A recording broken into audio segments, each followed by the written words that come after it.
man, is that Double D? Yeah, man. Well, turn it up, man. Let's just go in and, like, kill all the orcs, right? They're the bad guys, who gives a shit? We just hack and slash and we loot their dead bodies, right? Hack and slash, kill them all, you know, conquer the infidels. Boy, that campaign sounds like a barrel of fun, doesn't it? Somebody who's opening a refrigerator and leaning in, right, is the language of a woman. Somebody who's opening the refrigerator and being cut off halfway through that lean is the voice of like a mermaid or a siren. Right? Zardoz speaks to you. This is not the face of the hobby anymore. And I think there's been mistakes made in years past where people assumed that D&D players were all, you know, white dudes in a basement. Which has been a faulty assumption for a lot of years and gets more and more false every day. And so it's, in my viewpoint, honestly, guys like me can't leave soon enough. You got to put a little hot sauce on the taco. You know what I mean? We want this dwarf to be the dwarfiest dwarf. Right. We want the elf to be the elfiest elf. And just the dashiest dash of Tabasco. Their voices need to carry across water. I'm a creative. It's a huge drain, right? Because fans can be awful. I have an important message for you. You did it! It's graduation day! Yay! Yay! Yay! Yay! Happy graduation day! You all earned one of these babies. And now, a word from our beloved principal.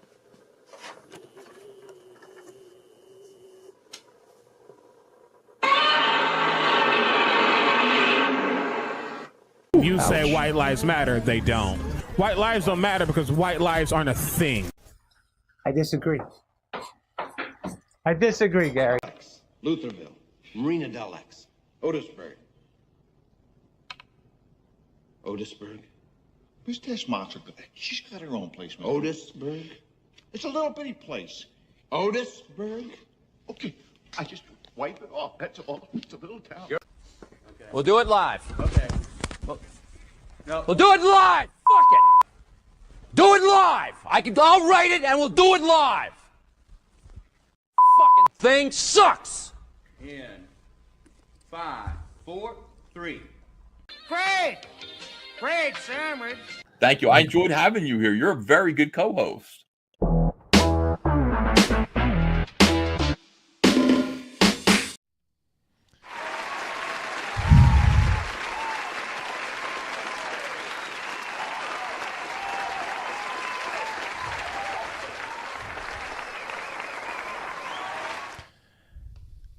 How is everybody doing? Are we coming through loud and clear out there? I hope so. Hope everybody has had a wonderful day today. I am not alone, as usual. Who you got? Who you got? Who you got? Who's here? Announce yourselves. I'm going to say real quick, I'm looking at the chat. There was a popular rapper named Ja Rule back in the day, and he's not so popular anymore. But he had a song, Always on Time, and that's Charlotte tonight. She's always on time. Bam. Yeah. Unlike most women, she's here on time. Charlotte, welcome. Eric, everybody, guys, welcome. Yep. Great show lined up. Yep. Apple dapple. That was Crazymouse. Rogan. I am here. Yeah. I'm lucky. Yeah. This is my third Monday in a row. Hang in there, my man. 3 Mondays in a row, man. Hanging on the edge. He's teetering on the brink. On the old platform we used, whatever it was called, StreamYard, when Rogan would talk, his like avatar would light up. Yeah. And when mine, for me, can the chat tell who's who? Because in last week's comments, someone was talking and they're like, "Oh, Rogan," and it's Double D's like, "Oh, that one was Crazymouse." Oh, Crazymouse. That one was actually Rogan. Do you guys know who's who? I think they do. I think most of them do. Just a faux pas. I'm looking to see if there's any of those like an OBS plugin for those, so people can tell. For your little avatars, maybe there's a little sparkle around them or something. Whenever your microphone lights up. Charlotte says she does. Well, yeah, Charlotte's OG. Well, I am not going to delay our guest any longer. So, get him out of the green room. Let him out. Oops. Where'd he go? Uh-oh. Momentito. Not sure if he. We will find him. We will find him. He's in the cloud somewhere. He's in the cloud. We'll wake him up. Yeah, he's in the cloud. Yeah. So Venger, if you're out there, just Kruger says that it passed his bedtime already. He's already gone. Boom. I admire that. Yeah, it looks like we lost you, Venger. So if you could click that link maybe again. Man, he's getting hammered. Charlotte said the same thing. Pundit. Now look, to be fair, maybe I did something wrong. Venger, I'm on your whatchamacallit, your DMs in Twitter if we need to communicate. So I will stay here just in case. So three Mondays in a row, huh, Rogan? Yeah, in almost every sense. Ouch. It's okay, and I'm hoping to make next 2 Mondays as well. That way, I don't have to worry about Monday for 5 more weeks. Yeah, that's right. That's the way that usually works, doesn't it? I hope. Bleeker's ready to check out. He said, "I'm going to Venger's channel. We're going to be guest on his show." Oh boy. Surly says, "I'm the one that sounds like Barry White." I sound like Sir David Attenborough. I'm honored. Thank you. David Attenborough. Who is he? Well, we have, when we get Venger back, we'll hopefully check in with him a little bit. And then we are going to do a little e-fapping, fellas. Somebody made a video about me. Oh, awesome. Was it a good video or was it a bad video? Bad video. Poodoo. Now, why would anybody want to do that about your boy here? Double D, it's hard for you to believe this, but I think there are people that don't believe in you. I'm just saying. Well, look, I'm just a simple guy trying to make my way in the universe, right? Yeah. Was it Django Fett, I think, said, I don't want to hurt anybody. Apparently, I rankled a few feathers. I made a video maybe about a month ago about female thought entering the RPG table. Oof. Yeah. Why on earth would you do that? Well, yeah. I don't know. Look, some things, to keep things interesting, it's something that was on my mind. And somebody took exception to it. And he took a lot of exception to it. And this isn't like some, usually, now look, maybe I'm getting bigger by the class of people that are taking swipes at me. This is a guy who used to have a channel with somebody else, and they had 150,000 subs. Whoa. Yeah. Now, it's not his channel now, the one that took a shot at me. It was, he had to start a new one, I think. I'm not sure what happened with him and his partner. But him and his partner ain't together anymore. So he's got like 25. Looks like he streams to Twitch a lot. And for those of you in the divorce, you got him. Yep, you got him on. Yep. I believe in Double D. Damn right, Mercurius. Thank you. Are you enjoying the inside walls? He just came into the castle. It's like those orcs in Lord of the Rings that climb those ladder things that go up the wall. Yes. That's what they're like. Yeah, you scaled the wall and now you're inside. And some now people are getting shot down. Yes. Ginny D's get up there shooting arrows, keeping people out. In that thing that you were describing, Double D, was that like in the divorce split? He only got out of the 150, he only got 25. Yeah, I guess. It's a good I'm gonna take 25 of your subscribers. 25K and I'm out. Apt analogy. Yeah, I don't know if Venger has caught on yet that he's out. Venger, if you're listening out we'll there. Log into him and he'll be like, and that's that. I gotta go. So Mercurius thought he was on the whole time. Yeah. Well, the more people we get that believes, the more belief that we have, Doesn't that work with like Santa Claus sleigh? The more they believe in Santa Claus, his sleigh will rise. That's an elf. This basement will rise. Yeah.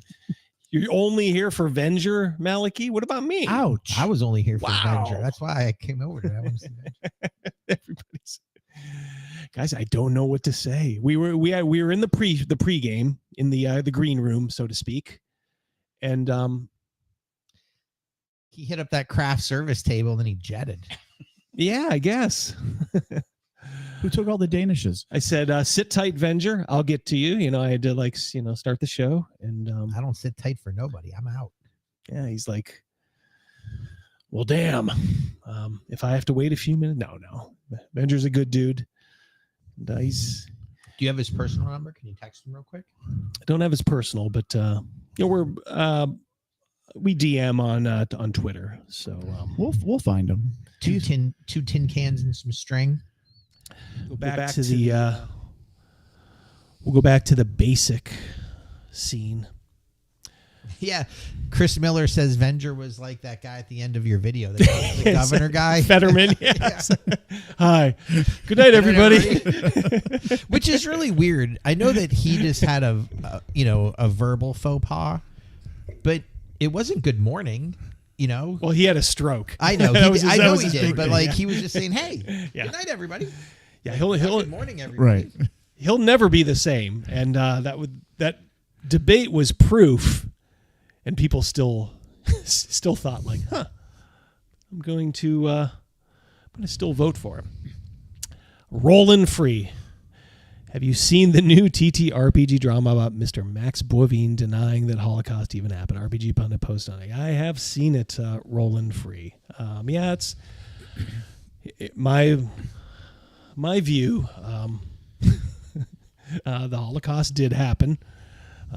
Yes, plenty of evidence out there. So it's very disappointing that Max thinks like that. I haven't given up hope on Max. I hope he reconsiders his views because they're wrong, and I'm not sure what's gained by it either. I'm not sure what points you win, by even going down that road. Look, I don't know. It's like I view Holocaust denial arguing with like hardcore atheists and people who have these pet projects. Like I think the best YouTuber out there is Razor Fist. And I think it's Double D. Well, next to me, of course. I love Razor Fist, but he has this blind spot in his vision for Michael Jackson. He's got all the facts and details on how he did not, molest any kid and all that stuff. And it's like, but if you listen to him otherwise, like he is the coolest dude, completely based, but he just, I don't know, he just has, that's his belief. And it's like these people with these committed beliefs that don't really further anything that, all right, if you say it once, maybe that's about all you need. So yeah, so I try not to go down those roads because you can't really argue that because they're full of like a lot of what they think are facts and all that stuff, and what can I say? Except for the flat earthers because they're onto something. yeah. Well, yeah, flat. I thought we all agreed on that. Yeah, flat earthers. Oh, here he is. Yes, we got him. We found him. All right, hold on, Venger. Hold on. I'm coming, my friend. The cloud. I'm coming. He's here. Where is he, Lassie? Go get him. Go get him. All right, one second.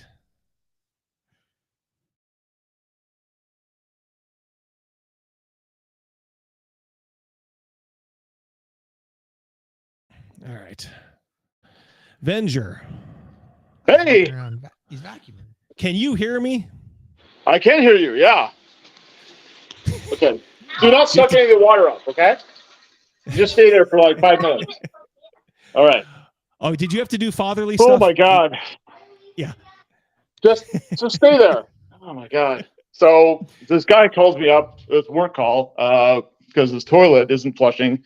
And then I try to walk him through fixing it over the phone. Yeah. And he thinks he's got it. And I'm like, okay, cool. I'm only like a minute or two late. And then as soon as I log on, he calls me back. He's like, "Yeah, it's broke again." I'm like, "Oh my god, dude!" And then I'm like, "Well, you can take the lid off the tank off and like manually flush it. So there's maintenance and whatever in the morning. So why don't you do that for the rest of the night, and we'll get you tomorrow morning." And he's like, "So there's no one that could like come out and fix my toilet tonight?"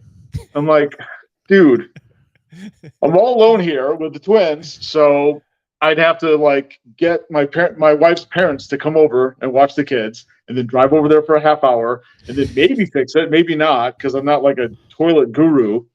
I just know a few things, and then like, so yeah, 50% possibly success rate, and then drive a half hour back." To relieve, the babysitters. Yeah, not going to happen. Just so you don't have to like reach in and then like manually flush it. It's like one extra step that he has to do. And does this guy have like explosive diarrhea? So that's not it. That's not it. Long doing it. I don't know. Like, how many times do you have to go to the bathroom one night? Thank you. Like, That's it's already here. It's already 6:17. Like, if it was me, I would have to pee twice, and then maybe once in the middle of the night. And then in the morning, so that's like 4 times of like having to like manually flush it from the inside of the tank. Wait until so I log in again. I log in again because I'm like, okay, I got this guy off my back, like I'm ready to go. And then my son, one of the twins, comes in. And he's like, Dad, I had diarrhea again. I'm like, what? You mean in the toilet? He's like, no, like in my pants. Like, God damn it. No, he shit his What pants. is happening? No. He's been having a lot of fruit lately, which is he loves fruit, which is my bad. Like a lot of watermelon, orange melon, green melon. So I got him in the bath to clean that up. So hi, I'm here now. Well, you just love being a dad. I love being a dad. Yeah, being a dad's awesome some days. For that diarrhea, just put him in the shower. That will do the laundry and a wash at the same time. Yeah. They're almost ready. They're almost at that age where they can take a shower. We haven't like introduced showers yet. They still take a bath like twice a week. They're almost 7. So in like around Thanksgiving, they'll be 7. So yeah, maybe another year before they're like taking a shower on a regular basis. The girls were about 8 when they started taking showers. So, but anyway, Schultz X cards. When doing that laundry, yeah, baby. You use Tide Pods. Okay, dude. This is how the single dad handles it when the wife and girls are like on their vacation, which they are right now. I threw those pajama pants away. I just threw them in the garbage. I mean, they're growing like weeds. In 18 months, there's no way he's going to fit in those pajama bottoms. So I just fucking threw them away. If it's got more than like a tiny bit of poop on it, I just throw that shit away. Literally. I didn't know if you knew, Venger, but that top part of the toilet, you can sometimes you can go to the bathroom in there. I mean, we're guys, right? So I didn't get there, but I was like this close to saying, dude, you could just like pee in the bathtub, or if you really had to, in the sink. Like, it's not, we're men. We can like adapt. It's not that big of a deal, right? I don't know. It's not. It's like peeing in the bushes when you're outside. Yeah. I mean, I feel bad for the guy that called, but at the same time, it's like, this is a little problem. Okay, so now I got to get my kid out of the bath. Schultz X cards. Talk amongst yourselves until I return. Yeah. Give me 2 minutes. Dude, I feel him, man. Well, the 3 of us have been there. I mean, we all have multiple kids. Shit in the bathtub is Andre the Giant style. Yeah, that's what Andre the Giant had to do. Yeah, I don't know if you guys knew in the chat. Jake the Snake said that Andre the Giant, when they were on the road, he had to shit in the in the bathtub at the hotel because he was afraid he'd break the toilets. I mean, he must have broken more than one toilet, obviously. For them to even have to even consider for that. him to, So he just said it's safer to shit in the bathtub, and then he just turned the shower on like for an hour or something to wash it down. He'd have to sit so low on the toilet, his knees would hit his nose. Well, yeah. Jesus. Yeah, for sure. He's got twins. Venger. Yeah, I got twins too. He's got a girl or girls too. Yeah. And they're all right. The cats are away, and Venger and the boys are they're playing. Oh man, I remember that. Oh. An explosion of things. Yeah, his kid shits his pants. Dude, I can tell you a story about being in one of the McDonald's. No, it's a Burger King place up by Office 13 by the highway there when they were 5 or 6. Yeah, it was explosive. Yeah, it was. Yeah, my son. I used to take him to the game store, and I don't know if it was just this is the one, Tim, the bad game store. But he shit his pants twice when we were in there. Not his pants. I mean, he was still in diapers, but it was so bad that it like leaked out. Oh. And I'm just like, oh God, I had to like, just how do you deal with that? You're at the game store, you're trying to look for stuff. This is probably like, the early 2000s, and damn. Just a little dude. Yeah. I don't think I shit the bed once when I was, I think it was 8 years old. I must have been sick. And I remember I knew I did it. And I shared a room with my older brother. He didn't catch on for a while, but I was like, I was 8 years old and I was like kind of crying because I didn't know what to do, and I knew I'd shit the bed. And finally my brother's like, he got up. He's like, did you shit the bed? And I'm like, yeah. So mom sprung in and saved the day. How about you, Crazymouse? Any poop emergency stories? No, but I peed the bed once, and my dad told me some story about a father who killed his kid that peed the bed. Like he beat him so bad. He told me this story, so I peed the bed, and then my mom had to change the sheets. So I went outside, and then when I came back in, I ended up having to pee the bed, and I peed the bed again because I was so scared. My dad told me some story while my mom was changing the sheets the second time about a father in Cincinnati that beat his kid to death because he peed the bed. And I'm like, thanks, Dad. Yeah. Wow. The fuck? I was working third shift. My boys were real little. I'd have to race home real fast. I'll let Venger jump in now. I'll tell the story later on. So how is the how are the Chalt cards doing? By the way, you can Venger had to explain the Chalt cards, give your sales pitch, and know, chat, that if you want to download, these are actually free on drive-thru, and I think I put the link in the description. So after the stream, you can go there, and if you want to inject a little Venger in your game, and who wouldn't, right? Straight into the veins.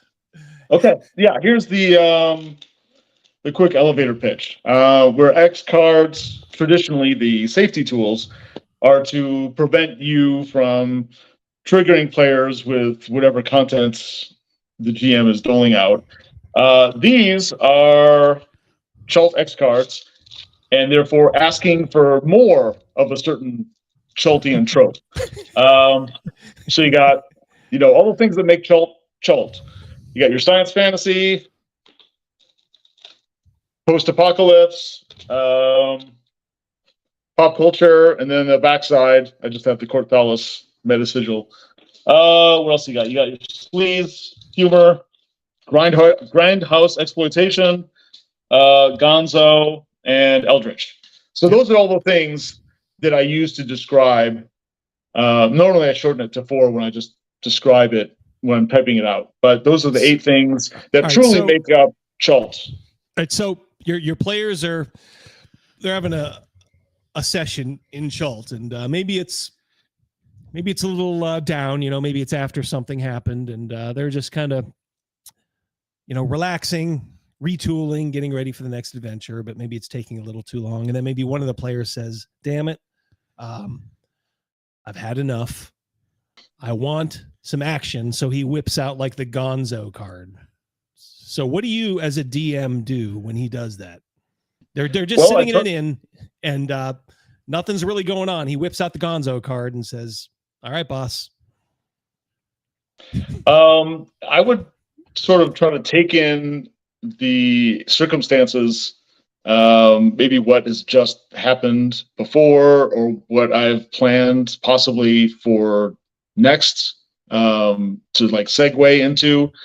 It just could be like a one-off, like, you know, the Kool-Aid man like busts through the door or the wall rather, and it's like, "Hey, who wants to fight me in a tavern brawl," or something like that. Oh yeah.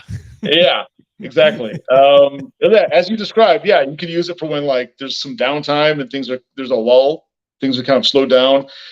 You can use it when an encounter is like just ramping up. You can feel like the tension is mounting and it's escalating, like things are happening. This encounter is ready to like blow, and you could be like, "Well, I also want it to be sleazy as well as whatever else you're doing there." So that just adds like, you know, another element, another layer. It works for me and for Chult because these are all things that should normally be in a Chult session already. We're not adding anything that shouldn't be. It's not like we're making an omelet and all of a sudden you're like, put some motor oil in there. It's like, no. This is like, no, you can ask for like ham, cheese, tomato, onion, you know, pepper, something like that. You're not asking for like marbles or something that wouldn't go in that might ruin it. For Chult, these are all things that add to it, that, like I said before, make Chult what it is. So, so in your case, it would almost be like for your group, it would be just like a double dose. Like there's already Gonzo and Eldritch. Like, right. You know, we need to go a little bit higher. It's another way for them to participate just a little bit more, to be a little bit more active, a little bit more present in the game on a meta level, which I know some people worry that is going to ruin the immersion.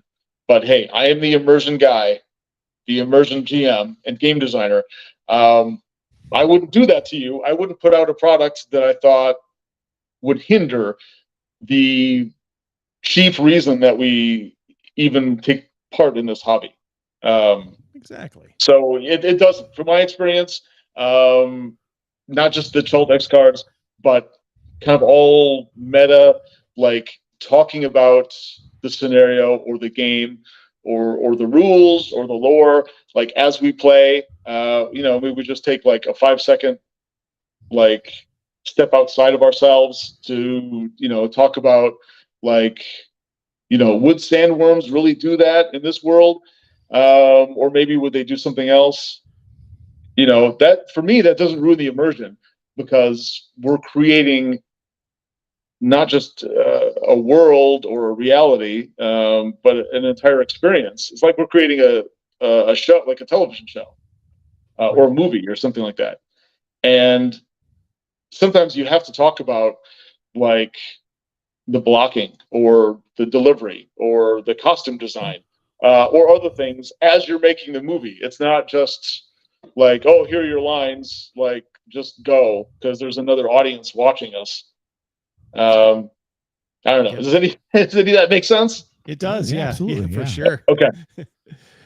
All right. So, what else do you have in the hobby? Like these are all done now. Are you going to add to them like later on?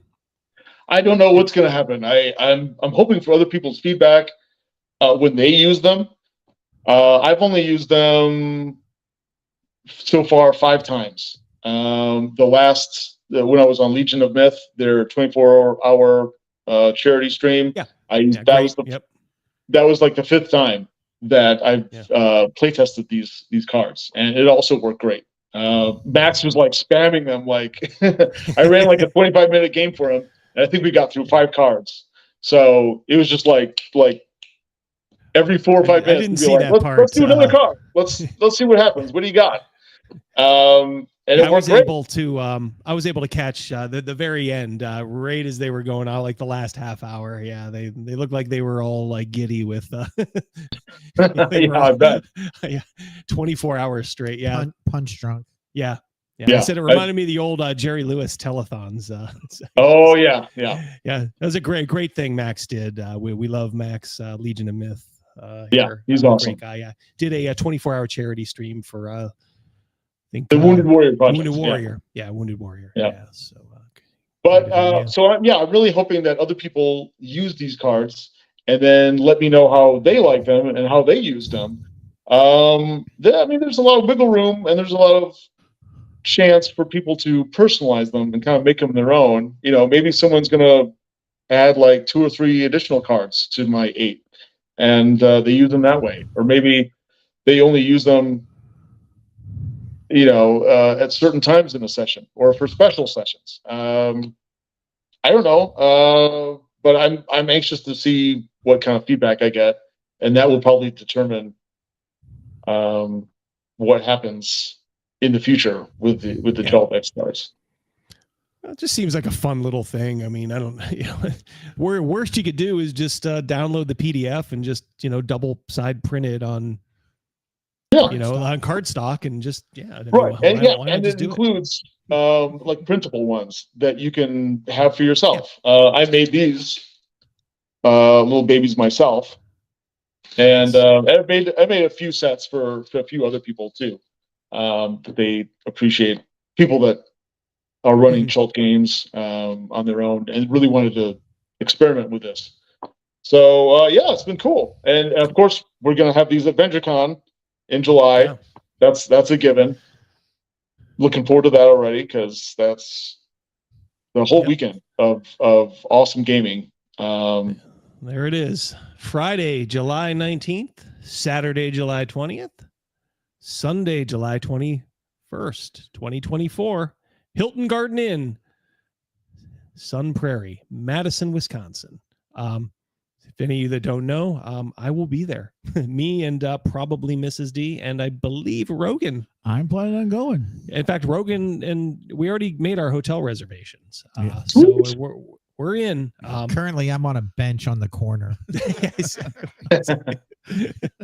Well, you have a ride there if need be. But see, when Mouse doesn't, when he's not working, he ain't earning any money. He's a independent contractor. So that's three days. That's just tough, because we'll have a graduation party right around that exact time frame, and then if we're going to Gen Con, that's like the week after. So it's just Gen Con's shortly after that. Yep. We're gonna graduation party. I'm ruining the day of that. Yeah, we're gonna do some guerrilla. We might do some guerrilla filming. All of us at Gen Con. We're gonna try to see if we can survive, infiltrate some of these panels. Yeah, we're gonna go to some of the diversity panels and see if we can show up in blackface. I'm just gonna get a purple wig. I'll get a purple wig and something along those lines. They'll leave me alone. Well, let's hope. So if you guys are in that area, if it's drivable, like my drivability is like 8 or 9. If it's 8 or 9 hours in one day, that's drivable to me. I like driving. I've always been a driver, and that's just right on the outskirts, but it falls within that. So when Venger asked, I kind of thought, I'm like, you know what, it's not that far, and I've never been to Wisconsin, so I can check that off the list. I will have to recommend some excellent cheeses for you to sample and then maybe take with you as a little Vengercon souvenir.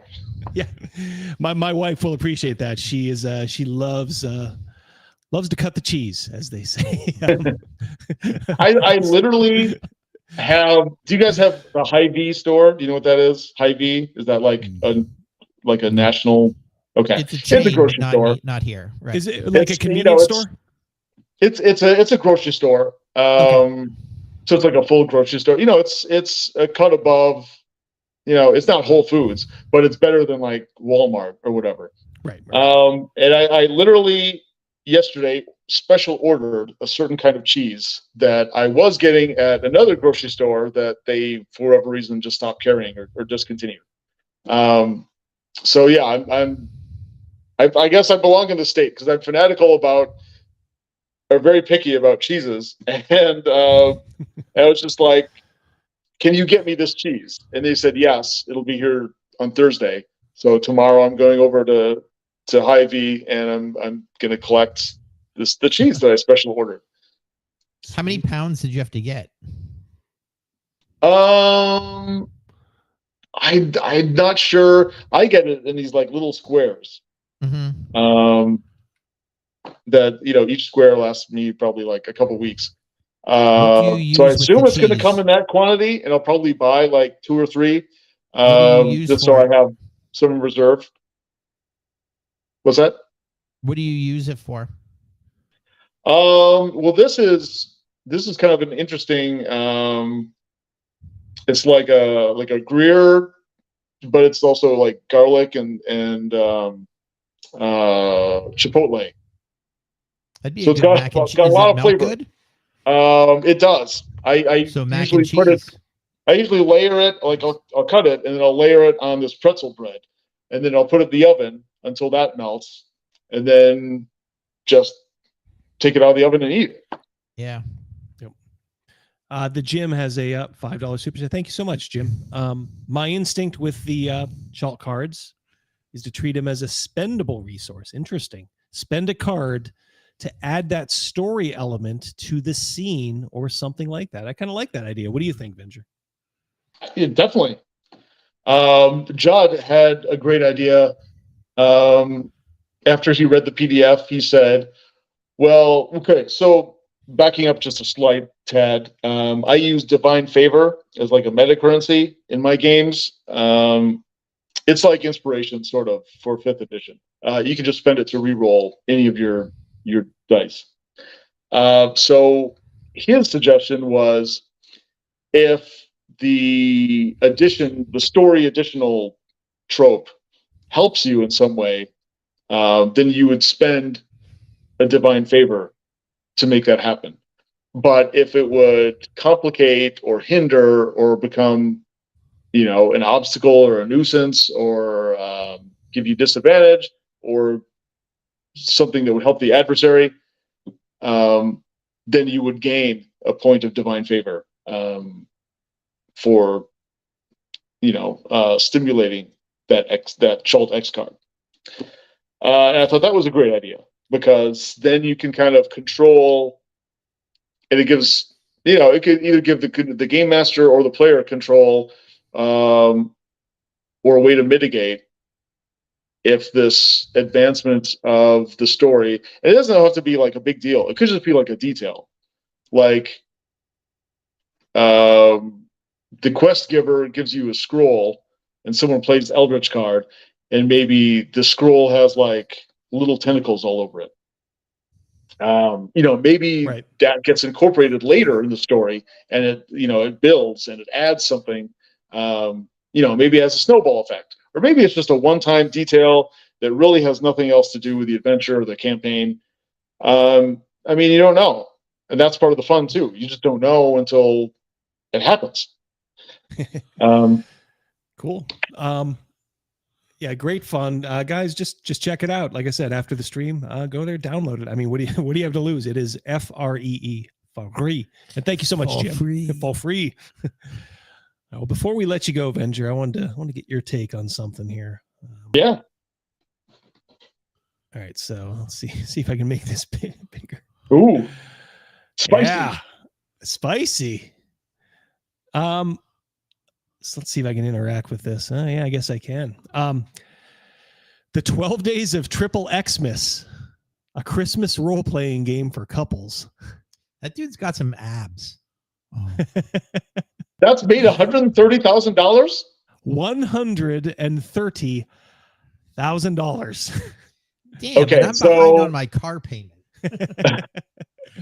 So, okay, well, this is good in the fact that my wife always gives me a hard time about my content, because she thinks that's the primary reason why I'm not pulling in $150,000 Kickstarters or even $75,000 Kickstarters or $500,000. She thinks it's because my content is too weird or too I don't know, Gonzo or Lovecraftian, or more likely too sleazy and X-rated.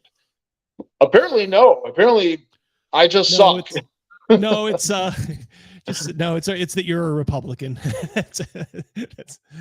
There you go. That's the only ceiling you've got these days. Yeah, if you're a Republican, yeah, that's it. I'm even a person of color because I identify as green.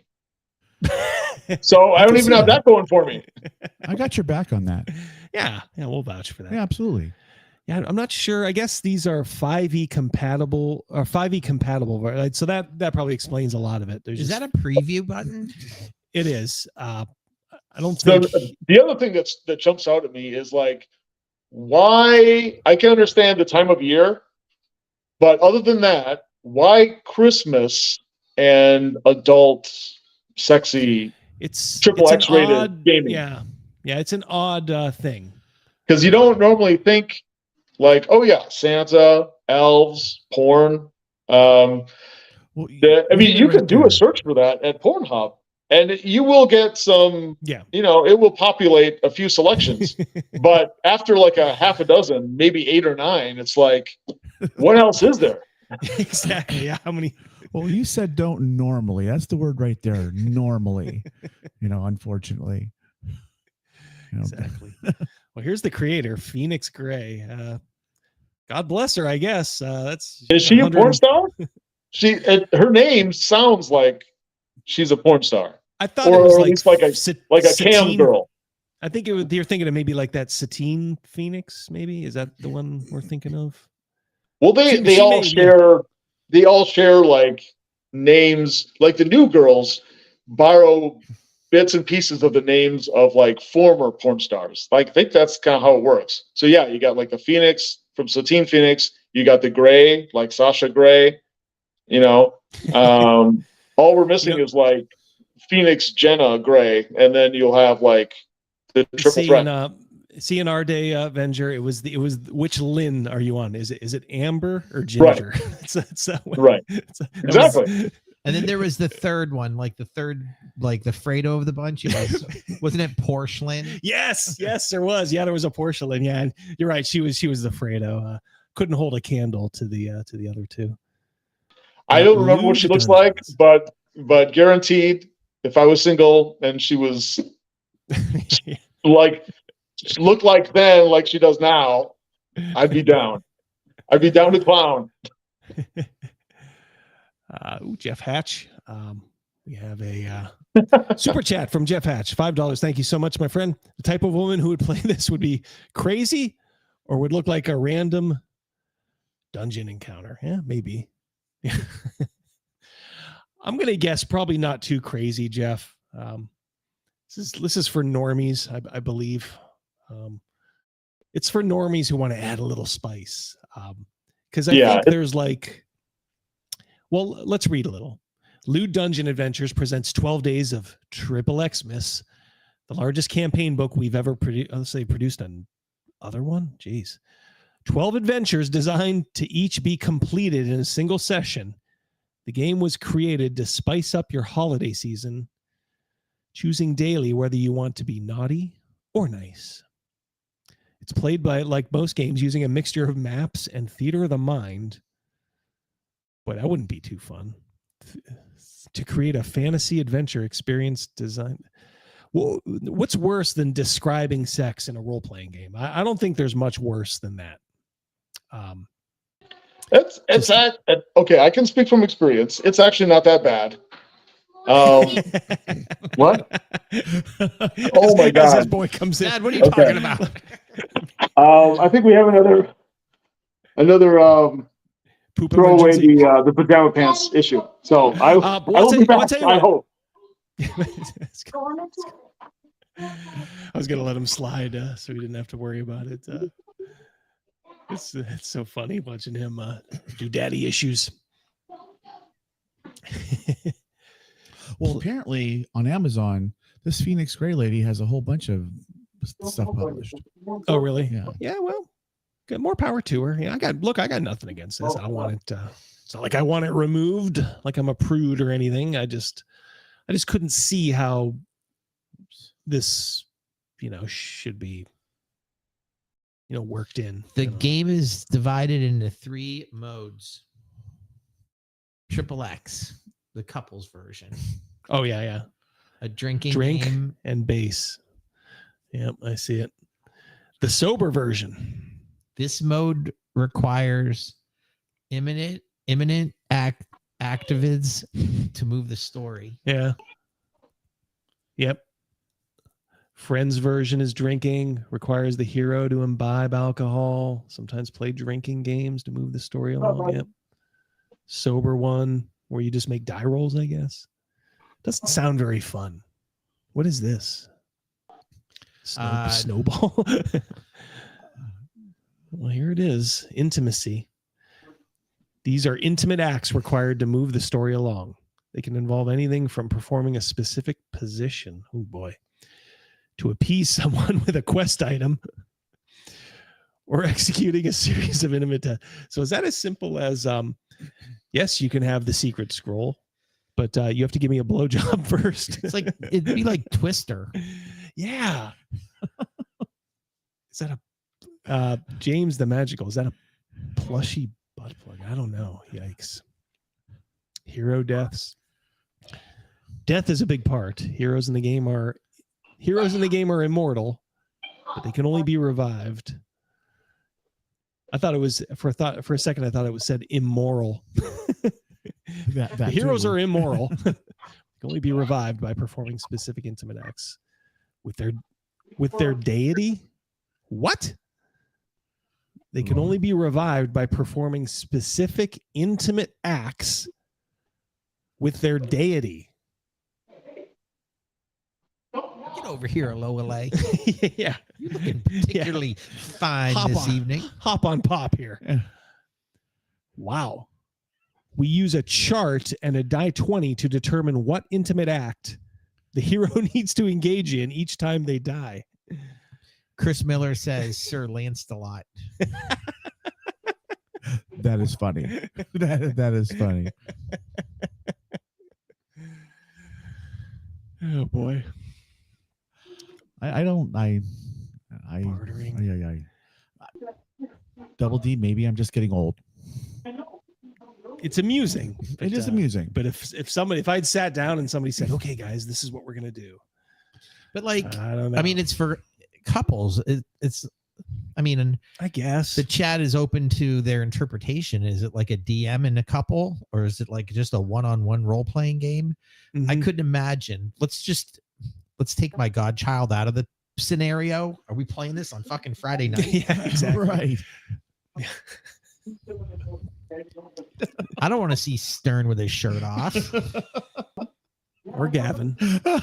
Even me, for that matter. I mean, that's Jiminy Christmas. There's bartering. There's brothels. A brothel in 12 Days of Triple Xmas, where the hero can perform various intimate activities to earn items. Doing this is completely optional. I hope so. NPC seduction. Oh, they got this censored. This is reminding me of the Book of Erotic Fantasy. Ooh. Remember? Yeah. Chat, do you guys remember the Book of Erotic Fantasy from early 30s? Oh, God. Days? Okay. Sorry. All good? Yeah, everything good? So far, so good. Yeah, well, we'll see. We're just finished. Oh, look at that there. Yeah, we're just. See, that looks wholesome.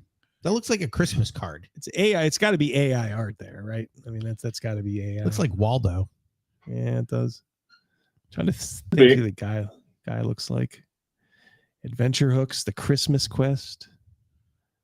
How the Grinch Lich stole Winterfest. Oh, don't cheap out with the Winterfest. It's Christmas. Oh boy. Super chat. You should see what they use for the bag of holding. Oh boy. Thank you, Chris. Oh yeah. Oh, this is so cringe. Oh man.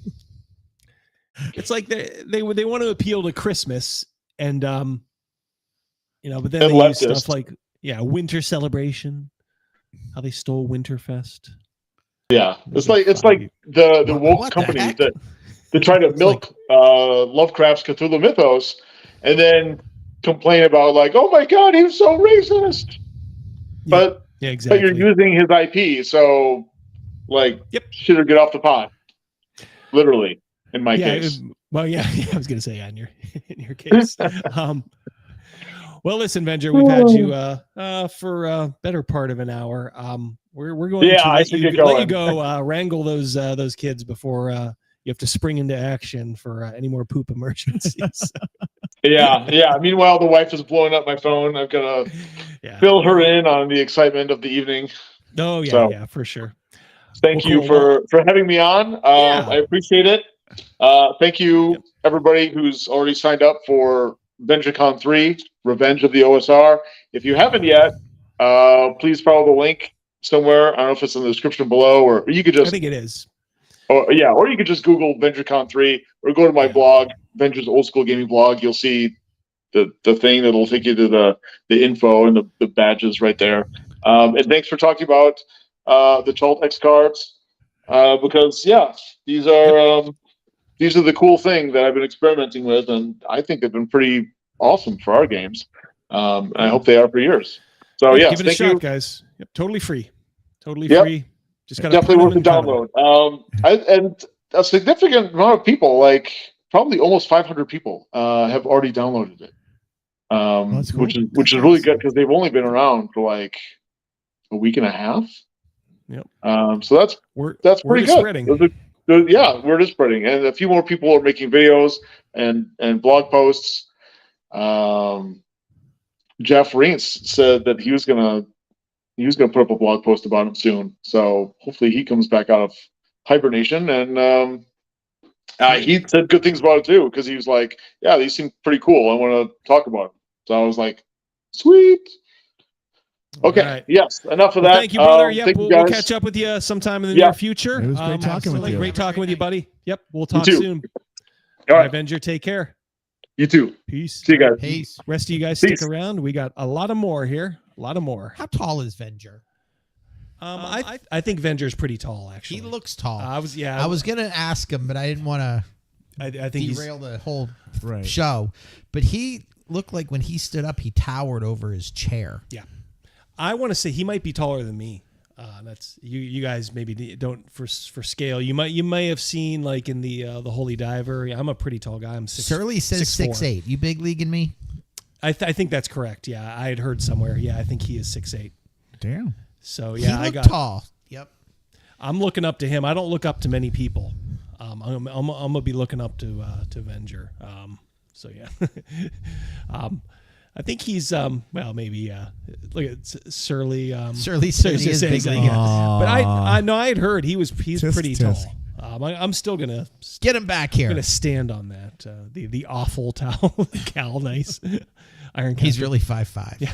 Plot twist: Venger uses a shoebox. Yeah, it's good to see you here, Ironcaster. So it was good to catch up. We always love Venger. Well, guys,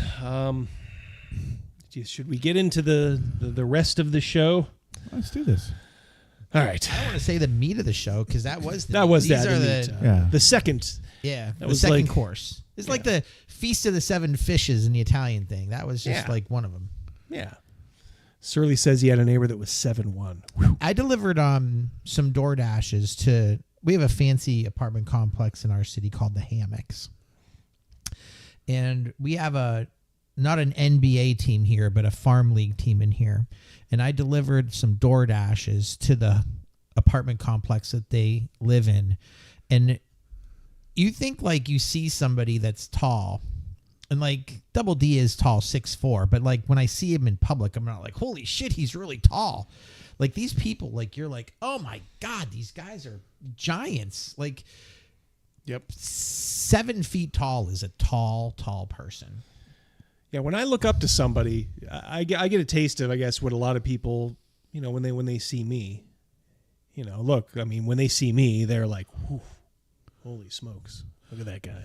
Well, cut out of stone. When we're out, it's easy to find you. That's right. I'm always above the crowd. Yeah, Greg Gillespie is 6'5". Greg's got a inch on me. Damn, we're like a We could have a pretty good basketball team. You're like between Venger, Hakeem. You're like Hakeem and Ralph Sampson. Yeah, the Twin Towers. Yep. Twin Towers, baby. All right. So, the meat of this part of the show. So I did a video, maybe like a month now, on female thought in RPGs and how it's kind of souring the game table. And of course, I knew this was going to happen, but I don't care because look, people are just going to, certain people are going to do what they do. Like, oh, see, he hates women, doesn't want women playing. Had to try to explain in the video, just to get on the record. No, always gamed with women. In the mid '90s, I had a group that was more. We had more women players than men. Right now, my wife, my daughter's girlfriend plays. So I am plenty fine. And you don't have to be a woman to be infected with the worst parts of female thought. Not all. And I think I went through in pretty good detail in the video why we want female thought in certain things, especially like healthcare and stuff like that. It's not stereotyping women, but look, when they have the ability to choose, they choose services to humanity. It's because what they were cut out to do. They're cut out to be mothers. That's called evolution. Okay. So, but it can also lead to a lot of like, hold on there, time out. This is getting a little out of hand. Mom sometimes goes a little overboard, right, fellas? Oh, yeah. A little too safe at times. And it's just that sort of aspect of it that is kind of ruining some of the experience at the table. We talk about X cards. Oh, we can't have one person feeling a little down, at the table. They have to be able to hold up a card, and then everybody has to listen to them. It's fair. And it's like, no, that's not the way. If you give in to these people, we get to the point where we're at now. And we can't give in anymore. So I just figured I'd make a video just kind of stating like, hey, this is my view. Too much of this at the table, a little bit is fine. Too much of it is just going to be bad. And it's been proven to be bad. So it goes along fine, does a pretty good video. I mean, it did well. I wasn't trying to be spicy or anything. I literally did want to talk about this. And sure enough, it caught the attention, as I mentioned earlier. Hillary Clinton. Yeah.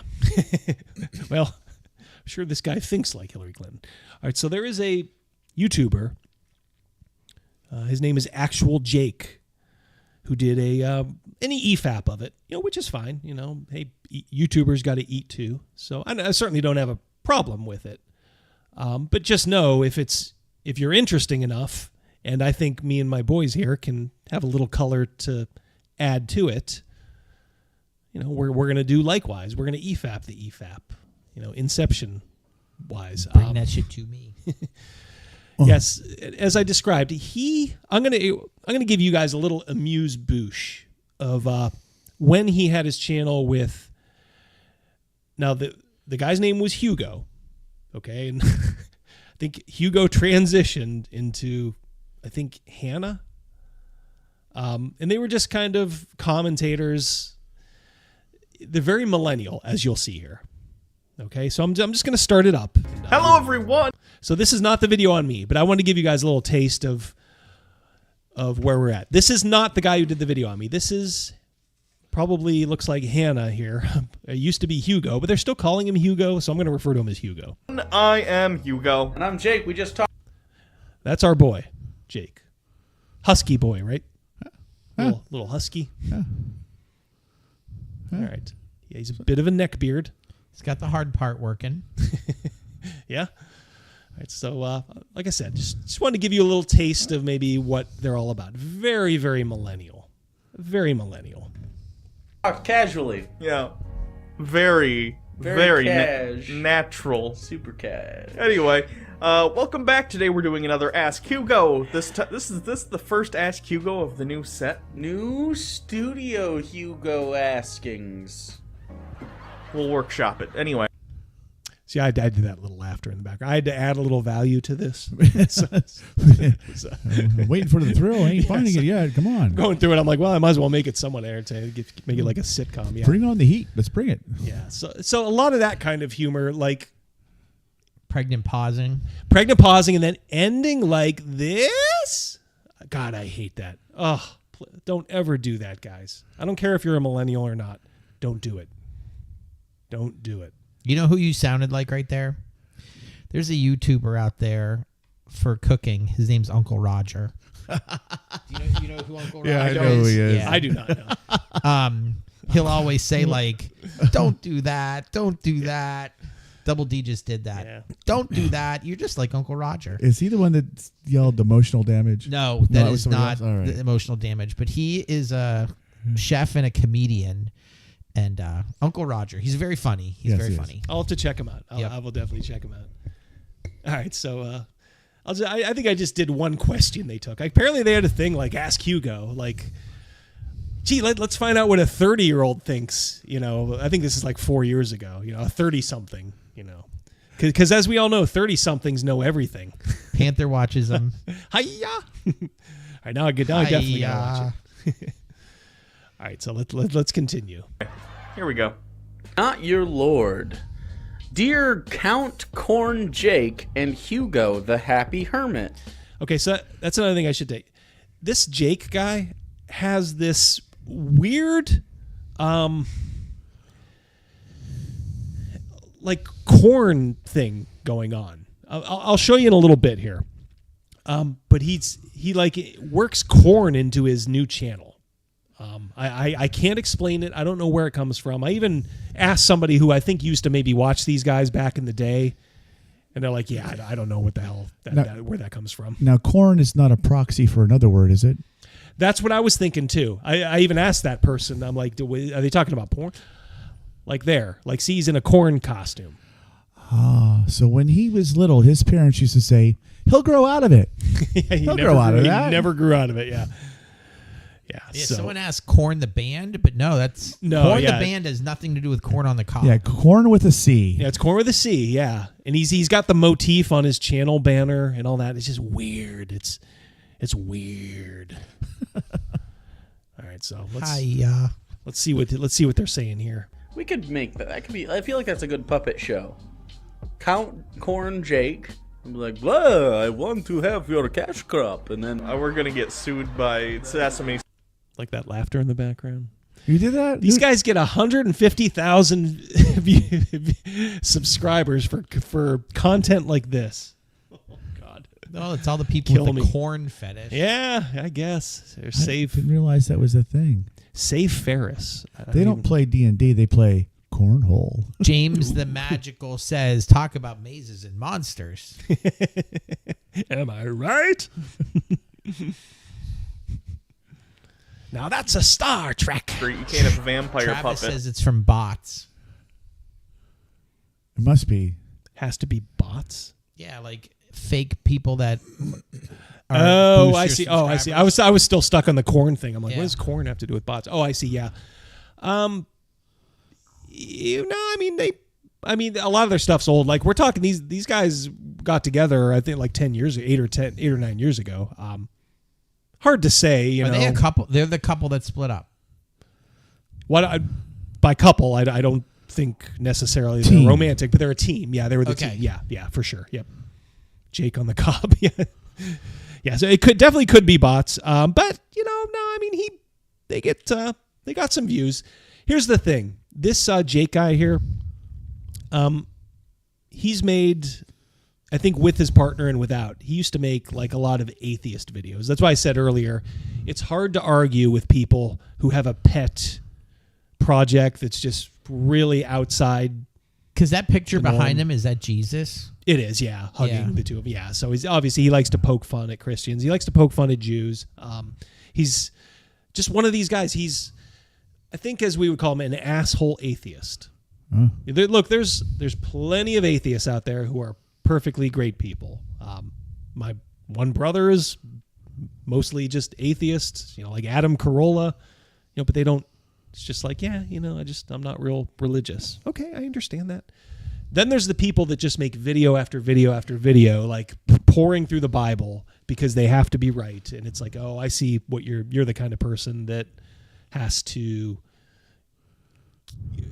like dive, head first into this stuff.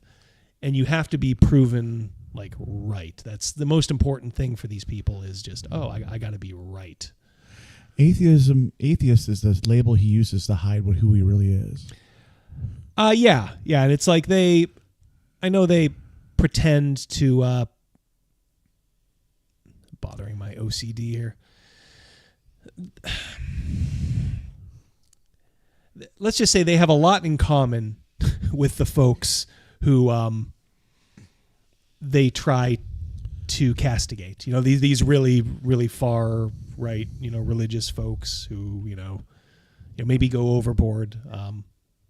I think they have a lot in common at day's end.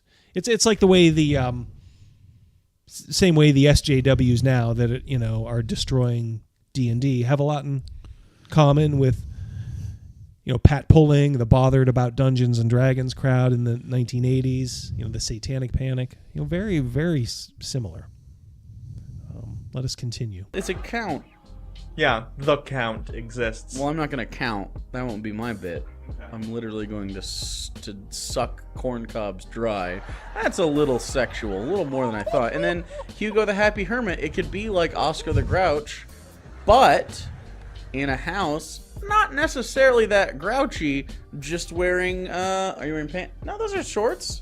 That's perfectly acceptable dinner wear. I want puppet show. All right. Guys bought in yet?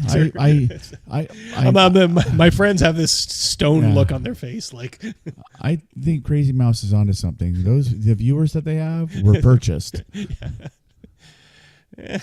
Let us continue. Hugo to live in an outhouse. Puppet show Hugo? Okay, life is getting too close to reality. They said puppet show Hugo, and to show you how talented of a YouTuber I am, remember that. Puppet show Hugo. So I'm immediately thinking like, that reminds me of something that I'm familiar with. I'm going to work it into this.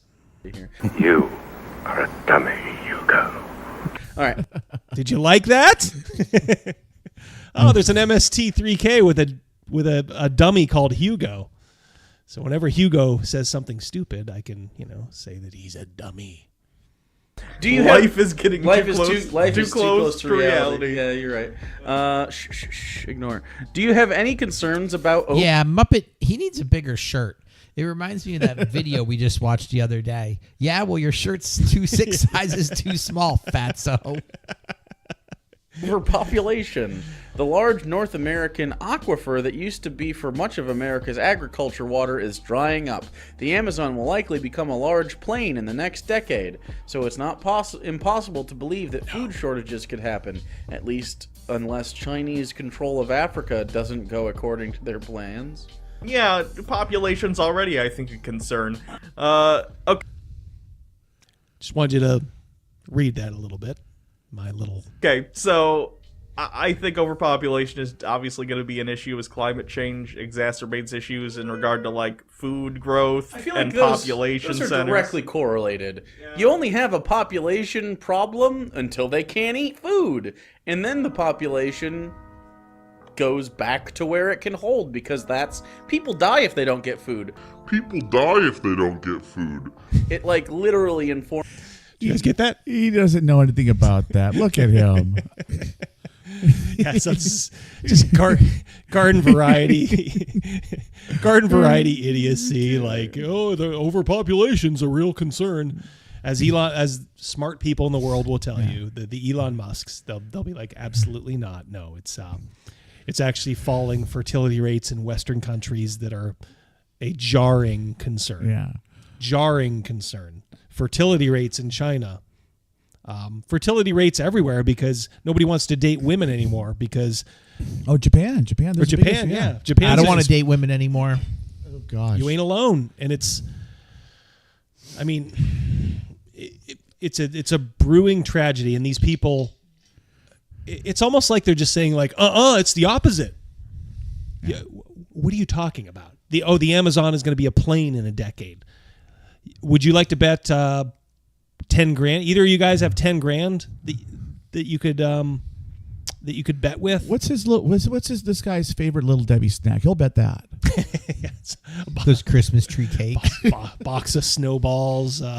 And I'm no little guy myself. I just want to make sure I throw it out there. I'm not fat shaming the guy because I'm kind you of are myself. That just gives you all the more reason to be able to do that. Yeah. Plants grow 25% faster than they did 100 years ago. All hail CO2. Yep. Point me. Yeah, these guys know nothing. Imagine going to a millennial, writing a question saying, "Hey guys, I'm real concerned about overpopulation, and I need to know your I need to know your opinion immediately." Oh my God. Proves itself. I do think a good thing to do is if you don't feel like you want kids, don't have them. Just don't. Not everyone needs to. It's fine.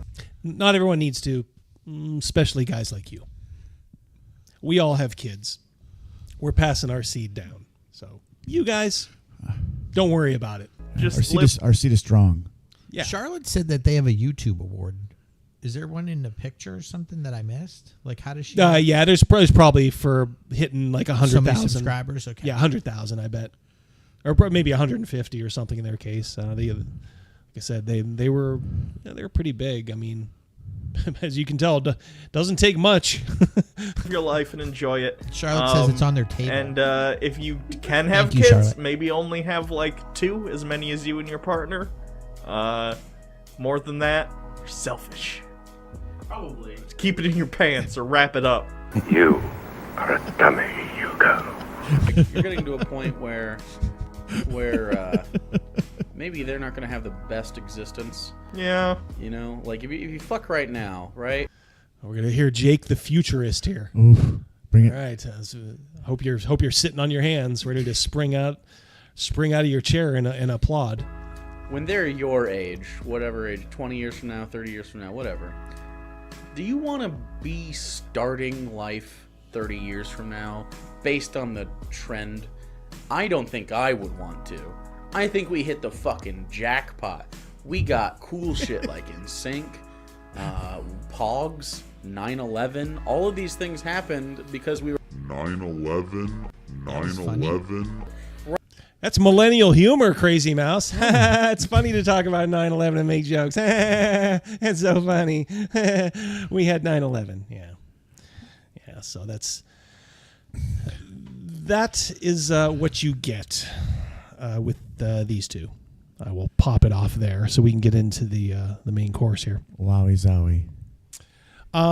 Yeah, so I wanted to let you guys know, and like I said, that Jake does a lot of videos. If you just look at his channel, it's like, debating this Christian, debating that Christian. Well, this guy I think loves to kind of like bullshit, and like I said, these guys with these pet causes, they'll just stick to their points, and they'll just don't talk to these people about that, at least. Now he showed up in the chat. He was the first one in the chat, and he said, "Hey, care to chat?" Well, no, Jake. You got to take a shot at me, and these broad shoulders can take it. Maybe the time to chat would have been before you took the shot at me. So now it's my turn, amigo. Me and this wonderful, wonderful chat of ours. Corn! Is this really his? Yeah, this is his channel now. Yeah, so I think we were watching their old channel, and now this is his. That's a great logo. Yeah, black eyes. Yeah, 9/11. Wow. Did you get the 9/11 joke, guys? It's so funny. What a name to actual Jake. There's a person that we knew tangentially through a thing. I met the person a handful of times, at Gen Con many years ago. And this person one day on the internet decided to crack a joke about 9/11. Oh, yeah. And, I thought this person was a decent enough person. And I was appalled at the joke, number one. And number two, all the people that we kind of knew and part of that group were like fawning over, oh, you're so funny, you're so funny. I was extremely offended by it. And I'm not saying you can't make jokes about 9/11, but that's one you better leave up to the pros, because they're going to work it. So if you're an amateur, best steer away from maybe that stuff. Don't go 9/11. Ha. Yeah. So I don't know. It just comes off as stupid. Again, it's that millennial cringe embarrassment humor. God, we've had enough of it. It's The Office came out in 2005. Right around there, yeah. You're coming up on 20 years. It's fucking over. I'm done with the cringe embarrassment humor. Hell, Buffy's even, we're coming up on over 25 years for that. I'm sick of the snarky dialogue written into every fucking movie now, every TV show. Everybody's a smartass because of Buffy. I'm sick of it. Yeah, they gave boomers access to the internet, and we should. Oh, I'm a boomer. Well, we're boomers. Are we boomers? I understand why they do it, but we're not boomers, Jake. We're X. Rated X, born to snap necks. Revoke it immediately. They're making hat, sunglasses videos. Does he have a witchy poo hat on? Yeah. As he's talking about people in hats. So he's talking about me in my hat and sunglasses while he's wearing a witchy poo costume, or a witchy poo hat with his corn costume on. Is it a Halloween special? I'll give him that. Is it Halloween for him? Oh, I'm sure. Every day is Halloween I for them. still don't know if I was a guy, I'd wear a witchy poo hat, but so be it. Check out his rig here. Now, all fairness, I think I watched bits and pieces for about 10 minutes or so, and as I do with all these, I like my reactions to be as honest as my buddies here. So I stopped it after that. So we'll see how it goes. But yeah, I have not watched this all the way through. So we shall see. Yeah, he does. He goes right for the boomer. Yeah, because I'm old. Well, I got news for you, Jake. You're getting a little long in the tooth yourself. Okay, it looks like he sweats a lot too, doesn't it? He smells. I bet you he sweats a little, smells a little. Probably a lot of back knee when he was younger, I'm going to guess. That real bad back knee, I'm going to guess. They're in the comfort of their homes with, in the comfort of their homes. Where are you? I'm in my studio. Yeah, I'm in my studio. In my mom's basement. Yeah, I'm in my house, my paid off house, you dipshit. Sure, Mike. Ugh. Oh. This is Diversity in Dragons. He named it Diversity in Dragons. Oh, congratulations. You caught on, Jake. Oh, it's a rib. And this is his channel. He has a couple thousand subscribers. He's got his little Miami Dolphins hat. We shouldn't allow this anymore. We need to stop it. Revoke the boomers. He's got takes on D&D. Is feminine thought destroying the D&D game table? What a great title. Concise, to the point. Guys. I'm just, well. You're supposed to say, yeah, Double D. Oh, absolutely, Double D. Absolutely. I'm just,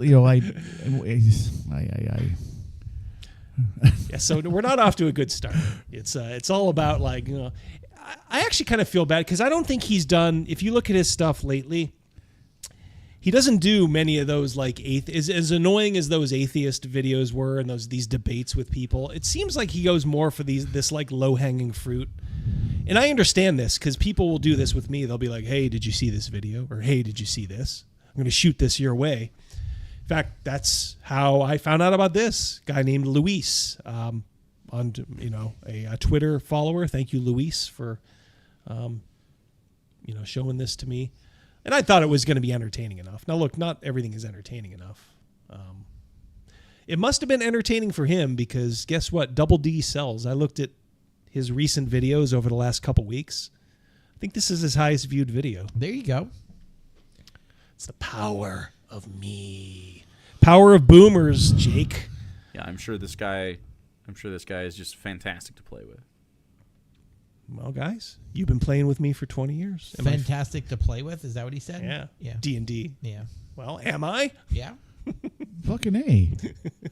I mean, get rid of castles and crusades and we're all good. Why do you keep saying It's because the game did what it was supposed to when your friends all step out of combat. Oh my God, they all left me out and they to all dry. left you. Yeah. I know. I'm glad we finally have a game where that happens instead of it's like, well, I'll just make a, oh, look. Hey, guys, I'm coming to help. We're actually leaving. Yeah. And you go last. Oh, thanks.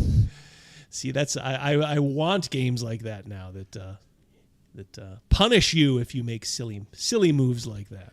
My move wasn't the silly one. Well, yeah, yours wasn't. Yeah, you shouldn't be blaming the game. You should be blaming everybody around you. It's crucial to understand, though, that feminine thought and the current cultural Marxism, they go hand in hand together. That was your stinger? The current... What was your stinger to this video? Yeah, you didn't have one. Is stinger the headline that pulls you in? The Yeah. clickbait? Yeah. Right. So, see, I took a little clip of video and put it here. You see, Jake, I make videos for my audience. My audience likes this kind of stuff. Your audience likes cringy millennial humor and watching you goof around in a witchy poo hat. You know, while you make lazy... I mean, this is the laziest form of comedy. Even our EFAPs, I would think, are a little better than just, oh, man, he's doing that. Double D, Chris is leaving. See you, Chris. Oh, Chris. Chris. Good night, buddy. Peace, amigo. Thank you so much. Thank you for the super chat. Okay.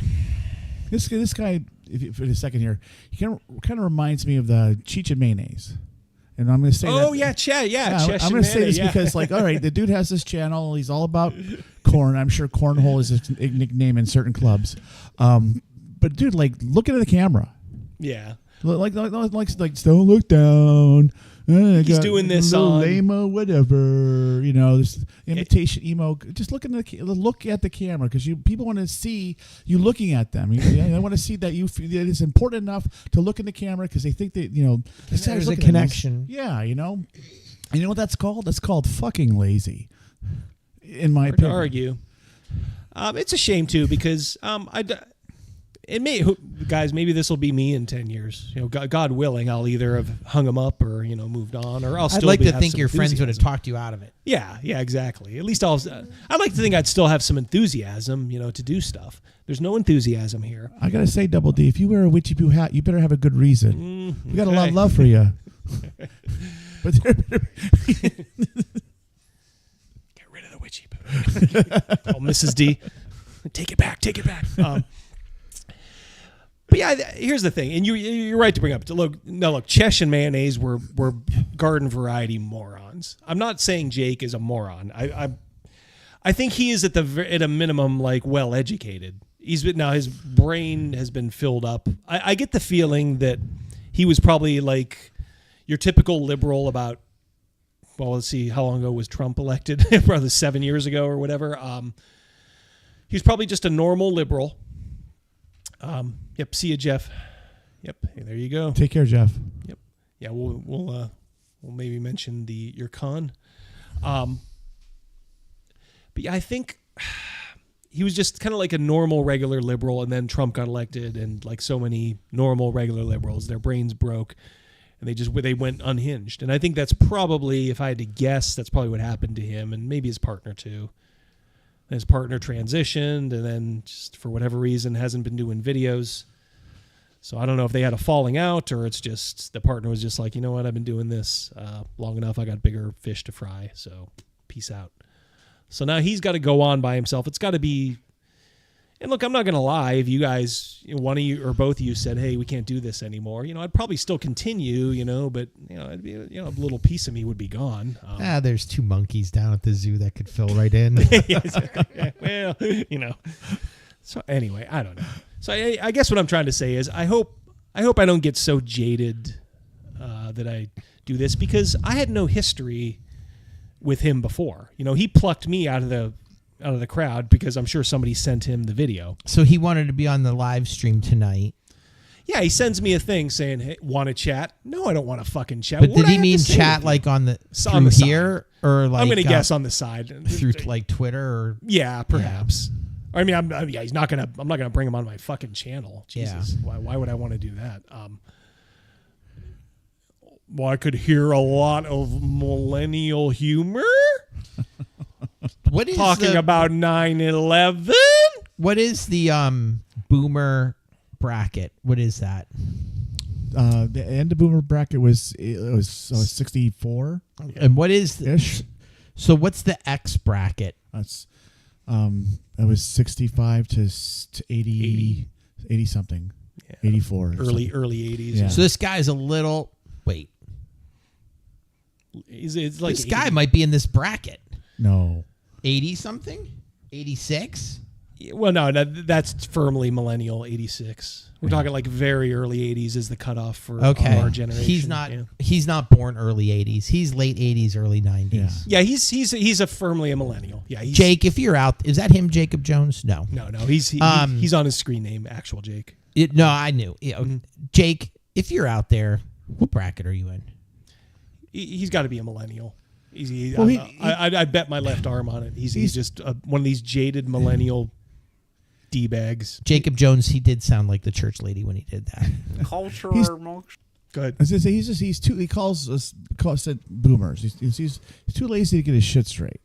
Is everyone a little older than you a boomer? You gotta roll with those punches online because it's something that the Zoomers and millennials do. It's just like okay boomer, and it's like it's like explaining something that if you try to explain it, they're just gonna laugh harder. So it's like, yeah, whatever. Yeah, this is what happens.